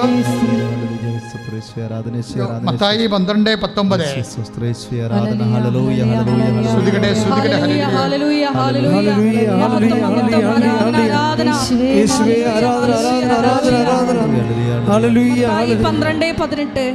ഇതാ ഞാൻ തിരഞ്ഞെടുത്ത എന്റെ ദാസൻ, എന്റെ ആത്മാവ് പ്രസാദിച്ച എന്റെ പ്രിയപ്പെട്ടവൻ, ഞാൻ അവന്റെ മേൽ എന്റെ ആത്മാവിനെ അയക്കും. 19 അവൻ വിജാതിയരെ ന്യായവിധി അറിയിക്കും. അവൻ തർക്കിക്കുകയോ ബഹളം കൂട്ടുകയോ ഇല്ല. തെരുവീതികളിൽ അവന്റെ ശബ്ദം ആരും കേൾക്കുകയില്ല. അവന്റെ സ്വരം ആരും കേൾക്കുകയില്ല. ഇത് ഉടമ്പടിയുടെ വിഷയമാണ്. ഉടമ്പടി എടുത്തിട്ടുള്ളവർ സംസാരിക്കത്തില്ല. ജീവിതത്തിൽ ഘടകവിരുദ്ധമായിട്ടാണ് സംഭവിക്കുമ്പോഴും അപ്പനിൽ നന്മയുണ്ടാക്കാൻ അപ്പന് കഴിയും. അപ്പൻ എന്നോട് വാക്ക് പാലിക്കും. അതാണ് ദാസൻ എന്ന്. ഉടമ്പടിയോട് വിശ്വസ്ത പാലിക്കുന്നവരെയാണ് വിശുദ്ധ ഗ്രന്ഥം ദാസൻ എന്ന് പറയുന്നത്, അല്ലെങ്കിൽ ദാസി. ഈശോ അപ്പനോട് ഉടമ്പടി ചെയ്ത ആളാണ്. അമ്മയും ഈശോയും അപ്പനോട് ഉടമ്പടി ചെയ്ത ആളാണ്. ഇവർ രണ്ടുപേരെയും വിശുദ്ധ വചനം ദാസനും ദാസിയും എന്ന് വിളിക്കുന്നത്. ഉടമ്പടി ചെയ്യുന്നവർ എന്തിൻ്റെ ദാസിയാണ്? കർത്താവിൻ്റെ ദാസി, ലോകത്തിൻ്റെ ദാസിയല്ല. അതാണ് അമ്മ പറയണത്. ഇതാ കർത്താവിൻ്റെ ദാസി, അങ്ങേ വചനം പോലെ എന്നിൽ നിറവേറട്ടെ. അതുകൊണ്ടാണ് ഇടയന്മാർ പ്രാകൃത വേഷം കെട്ടി 2 മണിക്ക് പച്ചപ്പാതിലേക്ക് വരുമ്പോഴേ അമ്മ ഹൃദയത്തിൽ സംഗ്രഹിച്ച് കഴിയണം. അമ്മ തർക്കിച്ചില്ല. എന്നോട് ഇങ്ങനെയല്ലല്ലോ പറഞ്ഞത്, ദാവീദിൻ്റെ സിംഹാസനം തരുമെന്നൊക്കെയല്ലേ പറഞ്ഞത്, ഞാൻ ചാണാക്കുഴിയിലാണല്ലോ കിടക്കണത്. പക്ഷേ ഷീ നെവർ ടോട്ട്. അവൾ സംസാരിച്ചില്ല. എന്തിനാണ് ബൈബിൾ പറയണത്? എന്നിട്ട് എന്താ പറയണത്? ഈ പ്രാകൃതമായ അവസ്ഥയിലാണെങ്കിലും ഇത് കഴിയുമ്പോൾ അപ്പൻ്റെ വാക്ക് പാലിക്കും. അപ്പൻ്റെ വാക്ക് അപ്പന് പാലിക്കാൻ അപ്പന് സമയമുണ്ടെന്ന് നമ്മളോട് പറയുന്നത് മാതാവാണ്. കൈ ഇടിച്ച് ശ്രദ്ധിക്കട്ടെ. പരിശുദ്ധ പരമദിവ്യകാരുണ്യത്തിന് നേരവും ആരാധനയും. അപ്പോഴേ ഈ ഇൻബിറ്റ്വീൻ, ഉടമ്പടി കാലത്ത് ഇൻബിറ്റ്വീൻ നിങ്ങളുടെ ജീവിതത്തിൽ എന്തെങ്കിലും ഒരു കാര്യങ്ങൾ നിങ്ങളുടെ ഒരു പ്രതീക്ഷയ്ക്ക് എതിരെ സംഭവിച്ചാൽ നിങ്ങൾ അമ്മയെപ്പോലെ ഹൃദയത്തെ സംഗ്രഹിക്കണം. തർക്കം ഉണ്ടാക്കരുത്, ബഹളം ഉണ്ടാക്കരുത്. അത് അപ്പോൾ അവിടെ ഉടമ്പടി ബ്രേക്ക് ആവും. നിൻ്റെ കർത്താവ് ഇത് പൂർത്തിയാക്കും. ചിലർ ഡോക്ടർ പറയും. ഇപ്പോൾ ഇന്നലെ ഒരു സാക്ഷി ഇവിടെ ഉണ്ടായിരുന്നു. അപ്പോൾ ഒരു കുഞ്ഞിനെ കൊണ്ടുവന്ന് അമ്മ സാക്ഷ്യം പറയുകയാണ്. അപ്പോൾ ഇതിന് ഡൗൺ സിൻഡ്രോമാണ്. 4-ാം മാസം തൊട്ട് സ്കാനിങ്ങിൽ ഡൗൺ സിൻഡ്രം വരാൻ തുടങ്ങി. അപ്പോഴേ എല്ലാവർക്കും കരച്ചിലായി. പക്ഷേ ഈ അമ്മ മാത്രം കരയത്തില്ല. വീട്ടിലെല്ലാവർക്കും ഒരു കുഞ്ഞിനെ കിട്ടാതിരുന്ന് കിട്ടുകയാണ്. കുറച്ച് നാളായിട്ട് അവർക്ക് കുഞ്ഞുങ്ങളില്ലായിരിക്കുമായിരുന്നു. ഉടമ്പടി എടുത്തപ്പോൾ കുഞ്ഞിനെ കിട്ടി. പക്ഷേ അതിനെ സ്കാൻ ചെയ്തപ്പോൾ ഡൗൺ സിൻഡ്രോം ആയിപ്പോയി. ഡോക്ടർ പറഞ്ഞു ഇതിനെ എടുത്ത് കളയാം, അല്ലെങ്കിൽ നിങ്ങൾക്ക് കുരിശായിട്ട് വരുമെന്ന് പറയും. 4-ാം മാസം മുതൽ ഡൗൺ സിൻഡ്രോമാണ്, 5-ാം മാസം ഡൗൺ സിൻഡ്രോമാണ്. എടുത്ത് കളയാൻ 5 മാസം കഴിഞ്ഞാൽ പിന്നെ എടുത്ത് കളയാനുള്ള റിസ്ക്കാണ് സംഭവം. ഒക്കെ ഈ സ്ത്രീ പറയണ ഒരു കാര്യമുണ്ട്. എന്താണ്? ഇത് ഉടമ്പടിയുടെ കുഞ്ഞാണ്, അമ്മ തന്നതാണ്. ഡൗൺ സിൻഡ്രോം ആണെങ്കിൽ അത് അമ്മയുടെ ഇഷ്ടമാണ്, ഞാൻ വളർത്തു വന്നത്. ഇതാ കർത്താവിൻ്റെ ദാസി. ഇതിന് ചുവന്നുകൊണ്ട് ഞാൻ നടക്കണമാണ് ദൈവത്തിൻ്റെ ഇഷ്ടമെങ്കിൽ ഐ വിൽ ഡു ഇറ്റ്. പക്ഷേ വിശ്വാസം ഇൻവെസ്റ്റ് ചെയ്ത് കഴിഞ്ഞപ്പോൾ ദൈവം ആ ഉടമ്പടി അക്സെപ്റ്റ് ചെയ്ത് അടിപൊളി കുഞ്ഞ്, ഒരു കുഴപ്പമില്ല. അതാണ് വിഷയം. കാര്യം ശാസ്ത്രത്തെ ഇങ്ങനെ തിരുത്തണ കാണാം ഉടമ്പടി. അതെന്താണ്? വ്യക്തികളുടെ ഇൻവെസ്റ്റ്മെൻറ്റാണ്. എന്ത് ഇൻവെസ്റ്റ്മെൻറ്റാണ്? വിശ്വാസത്തിൻ്റെ നിക്ഷേപം. അമ്മ അപ്പനുമായി ഉടമ്പടി എടുക്കുന്ന കാലത്താണ് അപ്പന് അമ്മയ്ക്കൊരു വാഗ്ദാനം കൊടുക്കും. എന്താണ് കൊടുക്കുന്നത്? അവൻ്റെ രാജ്യത്തിന് അവസാനം ഉണ്ടാവുകയില്ല. അതാണ് വാഗ്ദാനം. നിത്യതയുടെ വാഗ്ദാനം ആദ്യമായിട്ട് അപ്പം കൊടുക്കുന്നത് അമ്മയുടെ കയ്യിലാണ്. ഈ ഭൂമിയിൽ ഈശോ നമുക്ക് നൽകിയ ഏറ്റവും വലിയ സമ്മാനം എന്താണ്? നിത്യസമ്മാനമാണ്. അമ്മ നിത്യതയെ നമ്മൾ വിളിക്കണത് എന്തെന്നാണ്? നിത്യസമ്മാനം. ഇതാ ഞാൻ വരുന്നു, എൻ്റെ സമ്മാനം കൊണ്ട് വരുന്നു, അല്ലേ? ഇപ്പം വെളിപാടിൻ്റെ പുസ്തകം 21 ഒക്കെ പറയണത് എന്താ? 22 ഇതാ ഞാൻ വരുന്നു, എൻ്റെ സമ്മാനവും കൊണ്ടുവരുന്നു. എന്താണ്? നിത്യത. നിത്യകാലം കർത്താവിൻ്റെ കൂടെ ജീവിച്ചിരിക്കാനുള്ള ഏറ്റവും വലിയ സമ്മാനമാണ് ക്രിസ്തു നമുക്ക് നൽകുന്ന അൾട്ടിമേറ്റ് പ്രൈസ്, ആത്യന്തികമായ സമ്മാനം. ഈ ആത്യന്തികമായ സമ്മാനത്തിനെക്കുറിച്ച് ദൈവത്തിൻ്റെ ആദ്യത്തെ പ്രവചനം പിതാവ് ഉടമ്പടി എടുത്തപ്പോൾ അമ്മയോട് പറഞ്ഞതാണ്. ലൂക്ക 1:33 അവൻ്റെ രാജ്യത്തിന് അവസാനമുണ്ടാകത്തില്ല. ഈ വാഗ്ദാനം നിറവേറുന്നതിന് മുമ്പ് കുറേ കാര്യങ്ങളൊക്കെ ഉണ്ടായിരുന്നു. ഈശോ അമ്മയുമായി പലപ്പോഴും ചില അസ്വസ്ഥ്യങ്ങൾ അവരുടെ ജീവിതത്തിലുണ്ടായി. അമ്മയുടെയും മകൻ്റെയും ജീവിതത്തിൽ അമ്മയോട് പറയാതെ ഈശോ ജെറുസലേമിൽ തന്നെ താമസിക്കുകയും അമ്മ പാഴ്നടപ്പ് നടന്ന് കുറേ കാശും പോയി സങ്കടപ്പെട്ട് തിരിച്ചു വരുന്ന ഭാഗങ്ങളൊക്കെ സഹിക്കാൻ പറ്റാത്ത ഭാഗങ്ങളാണ്. എൻ്റെ ഈശോ എന്ന് വിളിക്കോടാ, എന്താണ് നീ ഞങ്ങളോടിങ്ങനെ ചെയ്തത്? നിൻ്റെ അപ്പനും ഞാനും കൂടി എന്ത് വിഷമിച്ചെന്നറിയാവോ? അപ്പോഴമ്മ ഈശോ ചോദിക്കണേ എന്താ? ഈ ഉടമ്പടി കാലത്ത് നമ്മൾ പലപ്പോഴും ഒന്ന് ഷെയ്ക്ക് ചെയ്തുകൊണ്ടിരിക്കും. കർത്താവ് ഈ ഷെയ്ക്ക് ചെയ്യുമ്പോഴൊക്കെ പത്രോസിൻ്റെ ഒരു വചനമാണ് എനിക്ക് മനസ്സിൽ നിങ്ങൾക്ക് തരാനുള്ളത്. എന്താണ്? നിങ്ങളുടെ വിളിയും തിരഞ്ഞെടുപ്പ് ഉറപ്പിക്കുന്നതിൽ ഉത്സുകരാകണം. വിളിയും തിരഞ്ഞെടുപ്പും ഉറപ്പിക്കാനുള്ളതാണ്.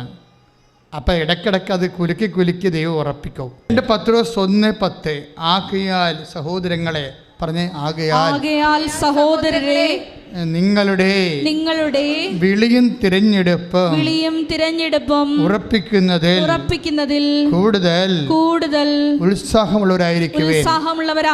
അങ്ങനെ ചെയ്താൽ വീണു പോവില്ല. ഉടമ്പടി കാലം എന്ന് പറയുമ്പോൾ അത് വിശുദ്ധ പത്രോസിലൂടെ നൽകുന്നതാണ് കർത്താവിൻ്റെ സന്ദേശം. 2 പത്രോസ് 1:10 വിളി എന്താണ്? വിശ്വാസത്തിലേക്കുള്ള വിളിയാണ്, അല്ലേ? നിങ്ങൾ പലതരത്തിലുള്ള ആൾക്കാരുണ്ട് ഇവിടെ. ക്രിസ്ത്യൻസ് ഉണ്ട്, നോൺ ക്രിസ്ത്യൻസ് ഉണ്ട്. പക്ഷേ when we pray to Jesus and we are in Jesus. അപ്പോഴെന്താ സംഭവിക്കണം അതിൻ്റെ അകത്ത്? അതായത് ഈ വിശ്വാസത്തിൻ്റെ വിളി, പിന്നെ എന്താണ്? നിങ്ങളുടെ തിരഞ്ഞെടുപ്പ്. ഈ വിശ്വാസം എപ്പോഴും വർദ്ധിപ്പിക്കുന്നത് ഒരു തിരഞ്ഞെടുപ്പിലൂടെയാണ്. ഞാൻ തിരഞ്ഞെടുത്തത് എന്താണ്? വൈദിക വൃത്തിയാണ്, അല്ലേ? നിങ്ങൾ തിരഞ്ഞെടുത്ത കുടുംബജീവിതമാണ്, അല്ലേ? ഇത് തിരഞ്ഞെടുപ്പാണ്. അല്ലെ മക്കളുണ്ടാകും, ഭർത്താവ് ഉണ്ടാകും, ഭാര്യ ഉണ്ടാകും. അവർ പല കയ്യാങ്കളി കാണിക്കുകയും ചെയ്യും, ഇല്ലേ? ഇതൊക്കെ ഇതിനകത്ത് ഈ വിളിയിലുള്ളതാണ്. അതുകൊണ്ട് പത്രോസ് എന്താ പറയണത്? മക്കളെ, വിളിയാണിത്. നിങ്ങൾ വിശ്വാസത്തിൻ്റെ വിളിയിൽ തിരഞ്ഞെടുത്തതാണ് കുടുംബജീവിതം. അതിൽ മക്കളുണ്ടാകും, ഭാര്യ ഉണ്ടാകും, ഭർത്താവ് ഉണ്ടാകും. അവർ പല അഭ്യാസങ്ങളും കാണിച്ചെന്ന് വരും. അപ്പം നിങ്ങൾ വീണ് പോകരുത്. എന്താ കാര്യം? ഉത്സാഹം. ആ വാക്കെഴുതിയിലുണ്ട്. ഉടമ്പടിയിൽ ഇത് ബാധകമാണ്. എന്താ? ആകയാൽ സഹോദരങ്ങളെ നിങ്ങളുടെ വിളിയും തിരഞ്ഞെടുപ്പും ഉറപ്പിക്കുന്നതിൽ കൂടുതൽ ഉത്സാഹം ഉണ്ടാകണം. ഇതിനകത്ത് വരുന്ന ഉത്സാഹമാണ് ഇതിൻ്റെ മെയിൻ സംഭവം. ഉത്സാഹം എന്ന് പറയുന്നത് എന്താണ്? എന്തൂസിയാസം എന്ന് പറയുന്നത് എന്താണ്? എൻതേയോസ് എന്നുവെച്ചാൽ അത് ഗ്രീക്കാണ്, ഇംഗ്ലീഷുകാരുടെ എടുത്തതാണ്. എൻതേയോസ് മീൻസ് ദൈവം, ഇൻ ദൈവം. എല്ലാത്തിലും ദൈവത്തെ കക്ഷി ചേർക്കണതാണ് എന്തൂസിയാസം എന്ന് പറയുന്നത്. അല്ലാതെ പെഗടിക്കണ എന്തൂസിയാസം അല്ല ഇത്. എന്തൂസിയാസം എന്നുള്ള വാക്ക് ഇന്ന് ആൾക്കാർ സെക്ഷലായിട്ടുള്ള തൈബിന് വരെ ഉപയോഗിക്കുന്നുണ്ട്. പക്ഷേ ആ വാക്ക് ആദ്യം ഉണ്ടാക്കിയിരിക്കുന്നത് എന്തിനാണ്? ഇപ്പം ഗുഡ് ബൈ എന്ന് പറഞ്ഞാൽ എന്താ അർത്ഥം? നമ്മൾ പിരിയുന്നെന്ന് എൻ്റെ അർത്ഥം അല്ല. ദൈവം ഗോഡ് ബി വിത്ത് യു, ദൈവം നിങ്ങളുടെ കൂടെ എന്ന എൻ്റെ അർത്ഥം. ബൈബിളാണ്. ഇതെല്ലാം ഒരു മനുഷ്യൻ വിശ്വാസം ജീവിച്ചൊരു മനുഷ്യർ ഉണ്ടാക്കിയെടുത്ത ടെർമിനോളജികളാണിത്. അതിനെല്ലാം ആ അർത്ഥം ഇന്ന് പുതിയ തലമുറയ്ക്ക് വിശ്വാസം നഷ്ടപ്പെട്ടപ്പോൾ വേറെ കാര്യങ്ങൾക്ക് അത് ഉപയോഗിക്കാൻ തുടങ്ങിയെന്ന് മാത്രമേ ഉള്ളൂ. പക്ഷേ ഒരു കാര്യം സത്യമാണ്, ഉത്സാഹം എപ്പോഴും ഉത്സാഹം തന്നെയാണ്. നിങ്ങൾ ഇന്ന് കാണിക്കുന്ന ഉത്സാഹം അവസാനം വരെ കാണിച്ചില്ലെങ്കിൽ വെളിപാടിൻ്റെ പുസ്തകത്തിലെ ക്വസ്റ്റ്യൻ വരുന്നുണ്ട്. സ്മിർനായിലെ സഭയ്ക്ക് പോകും, ഇതൊക്കെ എഴുതുമ്പോൾ പറയും നിങ്ങൾക്ക് ആദ്യം ഉണ്ടായിരുന്ന ഉത്സാഹം ഇന്നില്ല എന്ന് പറയും. 2-ാം അധ്യായം 4-ാം വാക്യം, എഫേസസിലെ സഭയുടെ ദൂതന് എഴുതുന്നത്, എങ്കിലും നിനക്കെതിരായി എനിക്കൊന്ന് പറയാനുണ്ട്, നിനക്ക് ആദ്യമുണ്ടായിരുന്ന സ്നേഹം നീ കൈവിടിഞ്ഞിരിക്കുന്നു. അതായത് മനുഷ്യന് ദൈവസ്നേഹം കുറയുമ്പോഴാണ് ബാക്കിയെല്ലാം കുറയണത്. ഇതെല്ലാം ആപ്പെക്സ് എന്ന് പറയണത് ദൈവസ്നേഹമാണ്. ഇപ്പം നിങ്ങൾക്ക് പശ്ചാത്താപം വേണമെന്ന് പറഞ്ഞോ, പശ്ചാത്താപം വേണമെങ്കിലും നിങ്ങൾ പശ്ചാത്താപം തരണമെന്ന് പ്രാർത്ഥിക്കരുത്. പശ്ചാത്താപമായിട്ടൊരു സാധനം ദൈവത്തിന് തരാൻ പറ്റത്തില്ല. നിങ്ങൾ പ്രാർത്ഥിക്കേണ്ടത് എനിക്ക് ദൈവസ്നേഹം തരണമെന്ന് പ്രാർത്ഥിക്കണം. അതിൻ്റെ ഫ്രൂട്ടായിട്ടാണ് പശ്ചാത്താപം വരണത്. മരമറിയാതെ കൊണ്ടേ കൊടിയിടരുത്. പറഞ്ഞ മനസ്സിലായില്ലേ? എനിക്ക് പശ്ചാത്താപം തരണമെന്ന് പറഞ്ഞിട്ട് തനത്തായാലും നിലവിളിക്കരുത്. മറിച്ച് എനിക്ക് ദൈവസ്നേഹം തരണമെന്ന് പറയണം. അതോടുകൂടി എല്ലാം വരും. എനിക്ക് വെള്ളം തരണമേ എന്ന് പറഞ്ഞ് കിടന്ന് കാറരുത്. മറിച്ച് ആദ്യം കറണ്ട് തരാൻ പ്രാർത്ഥിക്കണം. അപ്പോൾ കറണ്ട്, വെള്ളവും കിട്ടും, മോട്ടർ ഓണാകും, അതുപോലെ തന്നെ ഫാനും ഓണാകും, ലൈറ്റ് ഓണാകും. വെള്ളമാണ് പ്രശ്നം, കറണ്ടാണ് പ്രശ്നം.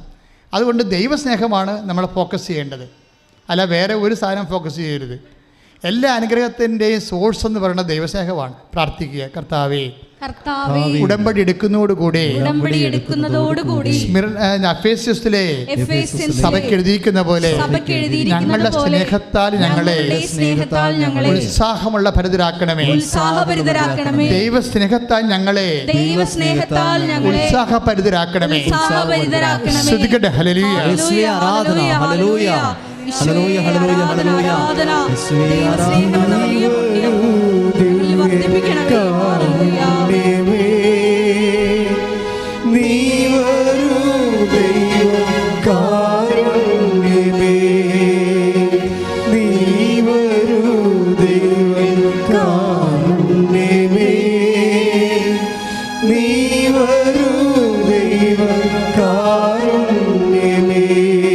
ഉടമ്പടി പ്രകാരമാണ് വിശ്വസ്തത പാലിച്ചുകൊണ്ട് ഇതാ കർത്താവിൻ്റെ ദാസ്യം എന്ന് ലൂക്ക 1:38 പറഞ്ഞതിന് വാക്ക് പാലിച്ചുകൊണ്ട് ആ ഉടമ്പടി അപ്പനോട് പറഞ്ഞ ഉടമ്പടി പാലിച്ചുകൊണ്ടാണ് അമ്മ യോഹന്നാൻ്റെ സുവിശേഷം 19:25 കുരിശിൻ്റെ ചുവട്ടിൽ നിൽക്കണത്, ആ ജോലി പൂർത്തിയാക്കിക്കൊണ്ട്.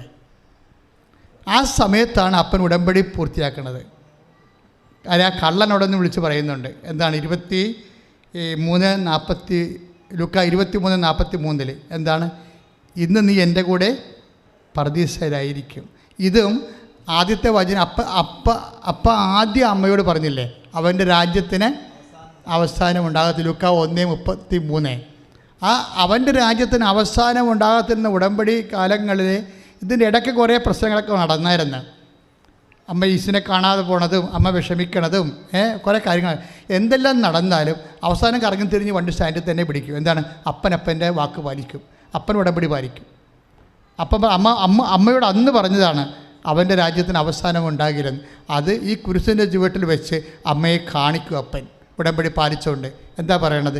23:24 എന്താണ്? ഈശോ നല്ല കള്ളനോട് പറഞ്ഞു. എന്താ പറഞ്ഞത്? അവൻ്റെ നീ ഇന്ന് എൻ്റെ കൂടെ അത് തന്നെ. അതായത് അവൻ്റെ രാജ്യത്തിന് അവസാനമുണ്ടാവുകയില്ല. എന്താ വിഷയം എന്ന് പറയണത്? ഇതുപോലെ തന്നെയായിരിക്കും നമ്മുടെ ജീവിതത്തിൽ എപ്പോഴായാലും ഈ ഉടമ്പടി ദൈവം പാലിച്ചിരിക്കും. അത് നമ്മൾ അവിശ്വസ്തരായാലും ദൈവം ഉടമ്പടി പാലിക്കും. പക്ഷെ നമുക്ക് അനുഭവിക്കാൻ യോഗ്യത എന്ന് ഞാൻ പറഞ്ഞില്ലേ, അവർ വീടുകൾ പണിയും, അതിൽ താമസിക്കും, അവരുടെ മുന്തിരിത്തോട്ടങ്ങൾ വെച്ച് പിടിപ്പിക്കും, അതിൻ്റെ ഫലം അനുഭവിക്കാൻ യോഗ്യത എന്ന് പറയണത് ഐസയ 65:21. അവർ വീടുകൾ പണിയും, പക്ഷേ നാട്ടുകാർ കയറി താമസിക്കരുത്, നമുക്കത് വിൽക്കേണ്ടി വരരുത്. മനസ്സിലായില്ലേ? അവർ നാല് കട പോയി അവസാനം അതിൻ്റെ അവിടെ താമസിക്കാൻ ആരും ഇല്ലാതെ എത്ര വീടുകളാണ് ശവക്കൊട്ടം പോലെ കിടക്കുന്നത്. ഇത് അനുഗ്രഹം കിട്ടണ കൊണ്ടായില്ല. അച്ഛൻ എവിടെയാണ് തുടങ്ങിയതെന്നോ നിങ്ങൾ ചിന്തിക്കണം. തുടങ്ങിയ ഭാഗത്തേക്ക് പരിശുദ്ധാത്മാവ് കൊണ്ടൊന്ന് അവസാനിപ്പിക്കുന്നത്. എന്താ പറയണത്? അനുഗ്രഹം പോലെ തന്നെ പ്രധാനപ്പെട്ടതാണ് അനുഭവിക്കാനുള്ള യോഗ്യത. അപ്പം ദൈവത്തോട് പ്രാർത്ഥിക്കുന്ന വ്യക്തികൾ 3 കാര്യം പ്രാർത്ഥിക്കുമ്പോൾ നമുക്ക് ലഭിക്കുന്നതിൽ 3 കാര്യങ്ങളുണ്ട്. ഒന്ന് അനുഗ്രഹം, രണ്ടാമത് അനുഭവിക്കാനുള്ള യോഗ്യത, മൂന്നാമത് ദൈവം പെൻഡിങ്ങിൽ വിത്തുകളുടെ വെച്ചിരിക്കുന്ന നിങ്ങളുടെ അപേക്ഷകളുടെ മേൽ അഭിഷേകം. അത് ഐസയാണ് കസറണത്. ദൈവം ചില കാര്യങ്ങളെ പിടിച്ചു വെക്കും, അതിന് ചിലപ്പോൾ സമയമെടുക്കും. പക്ഷേ നിങ്ങൾക്ക് തൽക്കാല ആശ്വാസത്തിന് വേണ്ടി അഭിഷേകം നൽകും, അതിൻ്റെ കൂടെ ഉള്ളതാണ്. അപ്പം ചിന്തിക്കണം. അതായത് പ്രാർത്ഥനയ്ക്ക് ഉത്തരം 3 വിധത്തിലാണ്. ഒന്ന്, ഡയറക്റ്റ് ഫിസിക്കൽ ഫേവേഴ്സ്. നിങ്ങൾ ചോദിക്കുന്നത് അതുപോലെ തന്നെ. മകൻ മീൻ ചോദിച്ചാൽ പകരം പാമ്പിനെ കൊടുക്കുമോ? 11:7 ലൂക്കാൻ്റെ സുവിശേഷം. മകൻ മീൻ ചോദിച്ചാൽ പകരം പാമ്പിനെ കൊടുക്കുമോ? മുട്ട ചോദിച്ചാൽ പകരം തേളിനെ കൊടുക്കുമോ എന്ന് ചോദിച്ചതിനെ തരുമെന്ന് എൻ്റെ അർത്ഥം. അത് വാഗ്ദാനമാണ്. പക്ഷേ ചില സംഭവങ്ങൾ എന്ത് കിട്ടിയാലും നമുക്ക് അനുഭവിക്കാൻ യോഗ്യത ഉണ്ടാകണം. ആദ്യം പറഞ്ഞ ചേച്ചിക്ക് എന്താ സംഭവിച്ചത്? 54 വയസ്സിൽ ഇവിടെ ഉടമ്പടി എടുത്ത് പ്രഗ്നൻ്റായ ചേച്ചിയില്ലേ, ഒരു കുഞ്ഞിനെ കൊണ്ടുവന്ന സാക്ഷ്യം പറഞ്ഞു. 55-ാമത്തെ വയസ്സിൽ 5 വയസ്സ് അവനെ 5 വയസ്സാകുമ്പോൾ അവർക്ക് 60 വയസ്സാവും. പക്ഷേ കുഞ്ഞിനെ ചോദിച്ചപ്പോൾ കൊടുത്തു. അത് ഉടമ്പടിയുടെ ബലമാണത്. പക്ഷേ അതല്ല, അവർക്ക് എന്താ സംഭവിച്ചതെന്ന് നോക്കിയേ. അവർക്ക് കുഞ്ഞുണ്ടായിരുന്നതാണ്. ഒരു മകനെ അവർ വളർത്തിയതാണ്, 21 വയസ്സ് വരെ വളർത്തിയതാണ്. ആ മകൻ 21-ാമത്തെ വയസ്സിൽ വണ്ടി ഇടിച്ച് മരിച്ചു. അതാണ് പ്രശ്നം. നമുക്ക് അനുഗ്രഹം കിട്ടണമല്ല പ്രശ്നം, അനുഭവിക്കാനുള്ള യോഗ്യതയാണ് നമ്മൾ ടാർഗറ്റ് ചെയ്യേണ്ടത്. ദൈവം ദുഷ്ടൻ്റെ മേലും ശിഷ്ടൻ്റെ മേലും പ്രാർത്ഥിക്കുന്നവൻ്റെ മേലും യുക്തിവാദിയുടെ മേലും നിരീശ്വരന്മാരുടെ മേലും മനുഷ്യനാണോ അവന് ആവശ്യമായ അനുഗ്രഹങ്ങളെല്ലാം കൊടുക്കും. അത് ബൈ ബർത്ത് ജനറ്റിക് ബ്ലെസ്സിങ്സ് ആണത്. നിങ്ങൾ സന്താന പുഷ്ടിയുള്ളവരായി പെരുകി ഭൂമിയെ കീഴടക്കാൻ പറയുമ്പോൾ അത് ബുദ്ധി കൊണ്ടായാലും ശരി, വിദ്യാഭ്യാസം കൊണ്ടായാലും ശരി, നിൻ്റെ ജീവിതത്തെ കീഴടക്കാൻ ദൈവം ആദ്യമേ ജനറ്റിക് ബ്ലെസ്സിങ് കൊടുത്തിട്ടുണ്ട്. അതിനെ തന്നെ ഈ ഫ്രീ ഓക്സിജൻ വരെ ഉള്ളത്. അതുകൊണ്ട് ഒരു അനുഗ്രഹം കിട്ടാൻ വേണ്ടി പ്രാർത്ഥിക്കേണ്ട കാര്യമില്ല, പക്ഷേ അത് നിലനിൽക്കാൻ പ്രാർത്ഥിച്ചാൽ മതിയാകത്തുള്ളൂ. അനുഭവിക്കാനുള്ള യോഗ്യത എന്ന് പറയുന്ന പ്രധാനപ്പെട്ട വിഷയമാണ്. അത് ഐസയ 65:21 ഇന്ന് വീട്ടിൽ പോയി വായിക്കണം. അവർ മുന്തിരിത്തോട്ടം വെച്ച് പിടിപ്പിക്കും, അതിലവർ ഫലം അനുഭവിക്കുമെന്ന് എഴുതിയിരിക്കുന്നത്. ഐസയ പറയുന്ന ഭാഗങ്ങളുണ്ട് വേറെ. നിങ്ങൾ മുന്തിരിത്തോട്ടം പിടിപ്പിക്കും, കണ്ടവൻ അനുഭവിക്കുമെന്ന്. അവിടെ അങ്ങനെ വരരുത്. നിങ്ങൾ പിടിപ്പിക്കുന്ന മുന്തിരിത്തോട്ടങ്ങൾ, നിങ്ങൾക്കുണ്ടാക്കുന്ന വരുമാനങ്ങൾ വേറെ ആൾക്കാർ അല്ലെങ്കിൽ ആശുപത്രിക്കാരൊക്കെ അനുഭവിക്കാൻ പോയാൽ എന്താ ശരിക്കണത്? പ്രൊട്ടക്ഷനാണ് ഈ പ്രോബ്ലം. ജോബിന് പോലും എല്ലാം കൊടുത്തപ്പോൾ ദൈവം കൂടെ പ്രൊട്ടക്ഷൻ കൊടുത്തായിരുന്നു. സാത്താനെ തൊടാൻ പറ്റാത്ത കാര്യം അതാ. അതുകൊണ്ട് സാത്താൻ തൊട്ടില്ല. അപ്പോൾ നിന്നെ അവൻ തള്ളിപ്പറയും. നീ അവനെ തൊടാൻ ഞാൻ അവനെ തൊടാൻ അനുവദിച്ചാൽ മതി. ജോബ് 1:10 എന്താ പറയണത്? അപ്പോൾ ദൈവം പറയും നോ. ജോബിൻ്റെ 1:6 പറയണത്, നീ അവന് ചുറ്റും വേലി കെട്ടി വെച്ചിരിക്കുന്നു. ഇതാണ് സംരക്ഷണം എന്ന് പറയണത്. അപ്പോൾ ദൈവത്തിന് നമുക്ക് വേണ്ടത് എന്താണ്? വേലികെട്ട സംരക്ഷണം ഉള്ളതിന് അനുഭവിക്കാനുള്ള യോഗ്യത, അതിനുള്ള അവകാശം, അതിനുള്ള അനുഗ്രഹം, അതിനുള്ള അഭിഷേകം. ഇനി ദൈവം ചില അനുഗ്രഹങ്ങൾ വിത്തുകളുണ്ടാക്കി കളയും.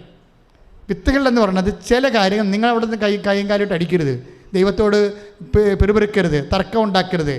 മറിച്ച് അമ്മയെപ്പോലെ ഹൃദയത്തെ സംഗ്രഹിക്കണം. 2:48 അനുസരിച്ച് കൊണ്ട്. കാര്യം അപ്പനിത് കറക്റ്റ് ചെയ്യും കുറച്ച് കഴിയുമ്പോഴെന്ന് വിചാരിച്ച് അപ്പനെ വിശ്വാസത്തിൽ എടുക്കണം. ഉടമ്പടി എന്ന് പറയുന്നത് അപ്പനെ വിശ്വാസത്തിൽ എടുക്കുന്ന പ്രാർത്ഥനയാണ്. എൻ്റെ ദൈവം എന്നെ സെറ്റ് ചെയ്യും. ഞാൻ ചോദിച്ചു ചിലപ്പോൾ അതുപോലെ തരത്തില്ല, അതിനേക്കാൾ ഭംഗിയായിട്ട് ദൈവം എന്നെ ക്രമീകരിച്ചോളും.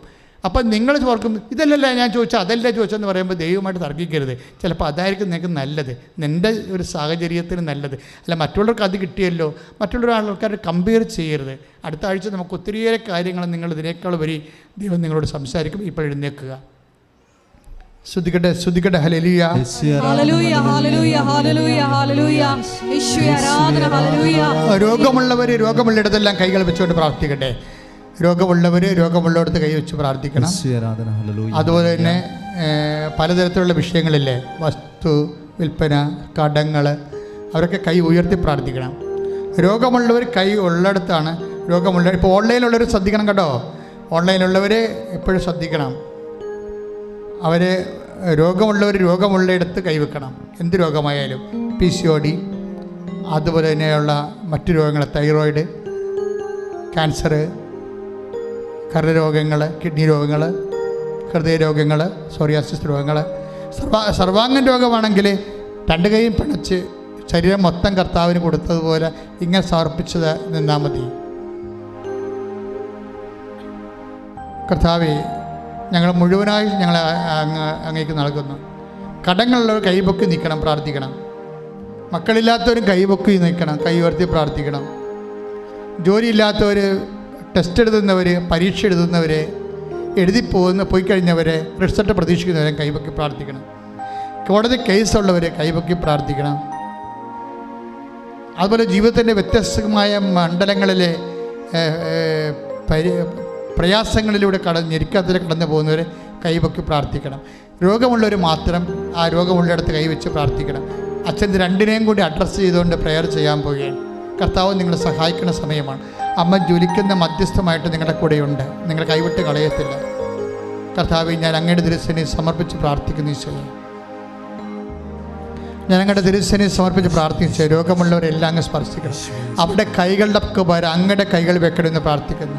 അവിടെ കൈകൾക്ക് പകരം അങ്ങയുടെ കൈകൾ വെക്കണമെന്ന് പ്രാർത്ഥിക്കുന്നു. കർത്താവെ, അങ്ങയുടെ കൈകൾ വെക്കണമെന്ന് പ്രാർത്ഥിക്കുന്നു. അങ്ങയുടെ തിരുമുറുവാർന്ന വലതുകരം വെക്കണമെന്ന് പ്രാർത്ഥിക്കുന്നു. രോഗമുള്ളിടത്ത് കർത്താവെ, അങ്ങയുടെ തിരുമുറുവാർന്ന വലതുകരം വെക്കണമെന്ന് പ്രാർത്ഥിക്കുന്നു. കർത്താവെ, ആണിപ്പെടുത്താർന്ന അത്ഭുതകരം വെക്കണമെന്ന് പ്രാർത്ഥിക്കുന്നു. കർത്താവെ, മാരക രോഗങ്ങൾ, തീരാവ്യാധികൾ ഇപ്പോഴേ ഉള്ളംകാലം മുതൽ ഉച്ചവരെ യേശു ക്രിസ്തുവിൻ്റെ വിശുദ്ധ രക്തത്താൽ കഴുകപ്പെടേണ്ട മാരക രോഗങ്ങൾ യേശു നാമത്തിൽ മാറിപ്പോകട്ടെ. ശ്രദ്ധിക്കട്ടെ, ശ്രദ്ധിക്കട്ടെ.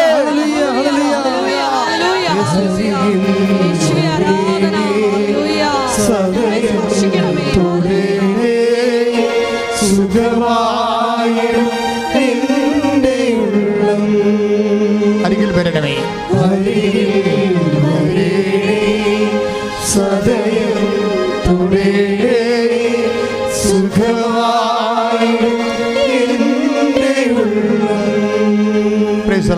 വീടില്ലാത്തവരെ കൈ ഉയർത്തി പ്രാർത്ഥിക്കണം. വീടില്ലാത്തവരെ, സ്ഥലമില്ലാത്തവർ, വാടകയ്ക്ക് താമസിക്കുന്നവർ, ഒറ്റയ്ക്ക് താമസിക്കുന്നവർ, വരുമാന മാർഗമില്ലാത്തവർ, വരുമാന മാർഗം നിന്ന് പോയവർ, കടകൾ, കമ്പോളങ്ങൾ നിന്ന് പോയവർ, ഏജൻസികൾ നിന്ന് പോയവർ, കമ്മീഷൻ ജോലികൾ നിന്ന് പോയവർ, എന്തൊക്കെയാണ് നിങ്ങൾക്ക് നഷ്ടപ്പെട്ട് വരുമാനമായി നഷ്ടപ്പെട്ടവർ, അവർ കൈ ഉയർത്തിക്കൊണ്ട് പ്രാർത്ഥിക്കണം. ബാങ്കിൽ അടക്കാനുള്ളവർ, ജപ്തി അവിടെ വന്നിരിക്കുന്നവർ, നിങ്ങൾ ലോൺ എടുക്കാൻ വേണ്ടി പരിശ്രമിച്ചിട്ട് നടക്കാത്തവരൊക്കെ കൈ ഉയർത്തിയാണ് പ്രാർത്ഥിക്കേണ്ടത്. ഇപ്പോഴേ കോടതി കേസുള്ളവർ, മറ്റുള്ളവരുടെ കേസ് കൊടുത്തിരിക്കുന്നവർ, നിങ്ങൾ കൊടുത്തിരിക്കുന്ന കേസിന് സമാധാനം കിട്ടാത്തവർ കൈ ഉയർത്തി പ്രാർത്ഥിക്കണം. മക്കളെ ഓർത്ത് വേദനിക്കുന്നവർ, അവിടെ തെറ്റായ പ്രണയബന്ധങ്ങൾ അകപ്പെട്ടിരിക്കുന്നവർ, മക്കളില്ലാത്തവർ കൈ ഉയർത്തി പ്രാർത്ഥിക്കണം. മക്കളുടെ കല്യാണം ഒക്കാത്തവർ കൈ ഉയർത്തി പ്രാർത്ഥിക്കണം. അതുപോലെ തന്നെ സ്ഥലമില്ലാത്തവർ, വഴിയില്ലാത്തവർ, വെളിച്ചം കിട്ടാത്തവർ, പല തർക്കങ്ങളിലും എല്ലാം തർക്കപ്പുരയിടങ്ങളിൽ താമസിക്കുന്നവർ, എപ്പോഴും അതിനുള്ള വേലി പോലും കെട്ടാൻ പറ്റാത്തവർ, ഭാഗവിടപടി നടക്കാത്തവർ, വീട് മാറി താമസിക്കാൻ പറ്റാത്തവർ, വീട് വെക്കാൻ പറ്റാതെ ഉറഞ്ഞു കിടക്കുന്നവർ, ഇവിടുന്ന് ഒന്നും കിട്ടാൻ നിർവാഹമില്ലാത്തവർ കൈ ഉയർത്തിക്കൊണ്ട് പ്രാർത്ഥിക്കണം. മക്കളെ ഓർത്ത് വിഷമിക്കുന്നവർ, മക്കളുടെ വിദ്യാഭ്യാസം, മക്കളുടെ ജോലി, വിദേശ ജോലിക്ക് വേണ്ടി ശ്രമിക്കുന്നവർ, വിസാര ഇൻ്റർവ്യൂവിന് വേണ്ടി വിളിക്കപ്പെട്ടിരിക്കുന്നവർ, പ്രൊഫഷണൽ എക്സാമിന് വേണ്ടി ശ്രമിക്കുന്നവർ, മത്സര പരീക്ഷകൾ, യോഗ്യതാ പരീക്ഷകൾ, എല്ലാവരും കൈയുയർത്തി പ്രാർത്ഥിക്കട്ടെ. കൃപാസനം അൾത്താരെ ജീവനോടെ ഇരിക്കുന്ന പരിശുദ്ധ കുർബാനയുടെ അടിയിൽ പ്രത്യക്ഷപ്പെട്ട ഈശോയുടെ മുന്നേ പരിശുദ്ധ അമ്മയുടെ മധ്യത്തിൽ ഞാൻ നിന്ന് പ്രാർത്ഥിക്കുമ്പോൾ, അമ്മേ, ലോകമേ, ഇപ്പോഴേ കർത്താവിൻ്റെ നാമം മഹത്വപ്പെടാൻ ഇടയാക്കണമേ. ശ്രുതിക്കട്ടെ, ശ്രുതിക്കട്ടെ. Hallelujah, hallelujah, hallelujah, hallelujah.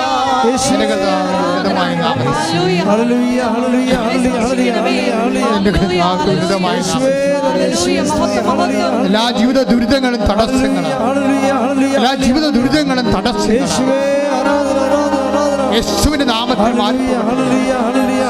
ശ്രുതിക്കട്ടെ, ശ്രുതിക്കട്ടെ,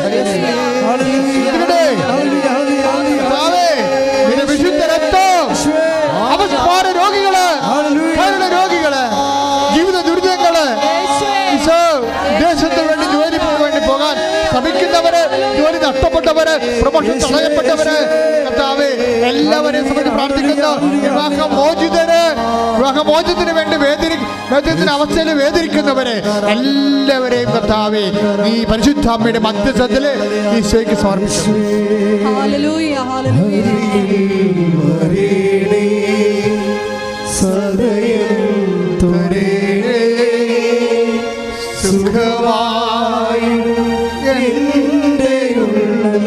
അരികിൽ വരണമേ യേശു, അരികിൽ വരണമേ സദയം തുടരേ സുഖം